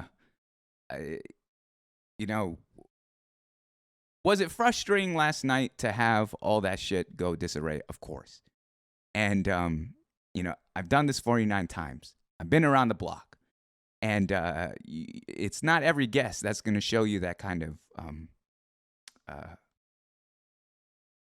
kindness And it's not out of like I'm not calling anyone out. People have life. Life goes on, and every streamer has that fear. If they take a break, they're gonna be forgotten. And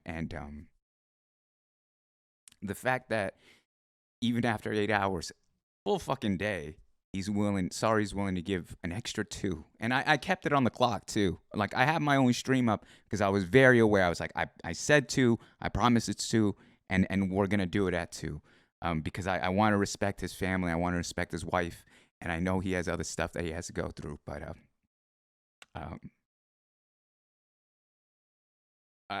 there was something that Sorry gave me, and advice-wise that that I had been missing for years, and I brought it at the very beginning, and I wanted to bring it out now while while we finish the show. And he said, moms, we ended stream, and I was apologizing to him. I was so sorry. I was embarrassed, and I was like,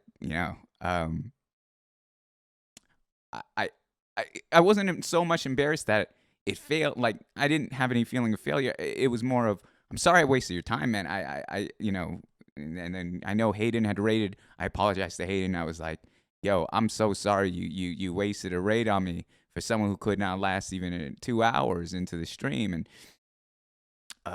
what Sorry did, man, he mentioned something. He's like, moms, he's the one that stapled it. He's like, you've done this 49 fucking times, and you've talked about other people's lives. You've connected other streamers on the other show, but no one knows you.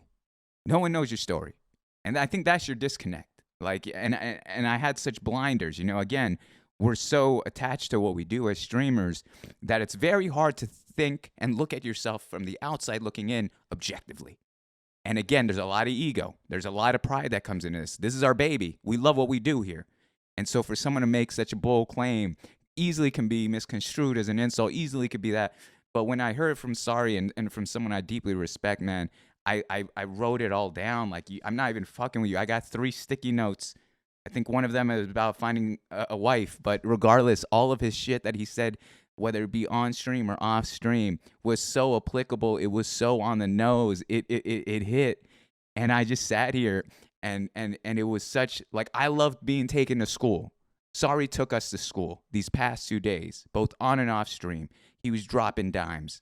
And I hope you guys understand how good that man is. That's something I've only been here for a year, but I've talked to a lot of streamers. Sorry's different. He's a different breed. And I'm so blessed to have him part of my life now too, man. I could see Hayden was bragging to me. Man, you gotta get to know Sorry. Not even interview, you gotta get to know him. And then now seeing all of you guys and seeing the love and support, the community is truly a reflection of the streamer. And so seeing, I know my mod Peyton, one of my best friends, Peyton, he's like, I didn't even have to mod. I didn't even have to be here, man. I could have clocked out, which maybe he might have. But all that bringing us back. Like I said, tomorrow, I've been working on this piece. And as an homage to next week will be my 50th show, my 50th Inside the Streamer Studio. Next week we'll have on Monday the network. I believe it's X-Air and Alternate AU. Tuesday we have another. Oh my goodness, Sorry, holy shit, dude, with the 5 gifted and another gifted over here to Panda Pools, dude. You're supposed to be you're supposed to be gone. There was a reason why I wrapped up the call. Dude, holy shit. Thank you, man. Thank you. I mean, you understand. You get it. I told Sorry, I don't know how we got into the topic, but I told Sorry a big part of my life. The reason why I speak the way I do and the reason why I do this show. And we got to keep the lights on, too. Waiters. I promise. I'll tip the waiters. All right. That's what happens right after stream. I didn't even eat breakfast, guys. I'll be honest with you. I haven't eaten all day. I was so nervous in terms of if my internet's gonna hold up. I just got on here. I took a shower, got on. I had a jug of water, so I'm about to eat after this. But what I will say is this: tomorrow, I'm gonna post something on Twitter. And I'll post. I can even tell you the time at 3 p.m. Pacific Standard Time, and it's going to be an homage to the to the 50th show, which will be next Tuesday. And I wanted to share about my life, about who I am outside of stream, and some stuff that I've gone through, which correlates to why I do this show, why I created Inside the Streamer Studio, which has now blossomed to a lot of other ideas and collaborations and such. Doralina, dude, thank you so much for the tier 1. Holy cow, man. You guys are so generous. You guys are so generous, man, and I appreciate it. I appreciate the financial support. I appreciate your time sitting here. Again, like Sorry said, over 10 hours. If you were there for the start of his stream to now, you have been here for over 10 hours. And I hope it's been a good 10 hours, man. I am so thankful that you guys came through in full force to support your man.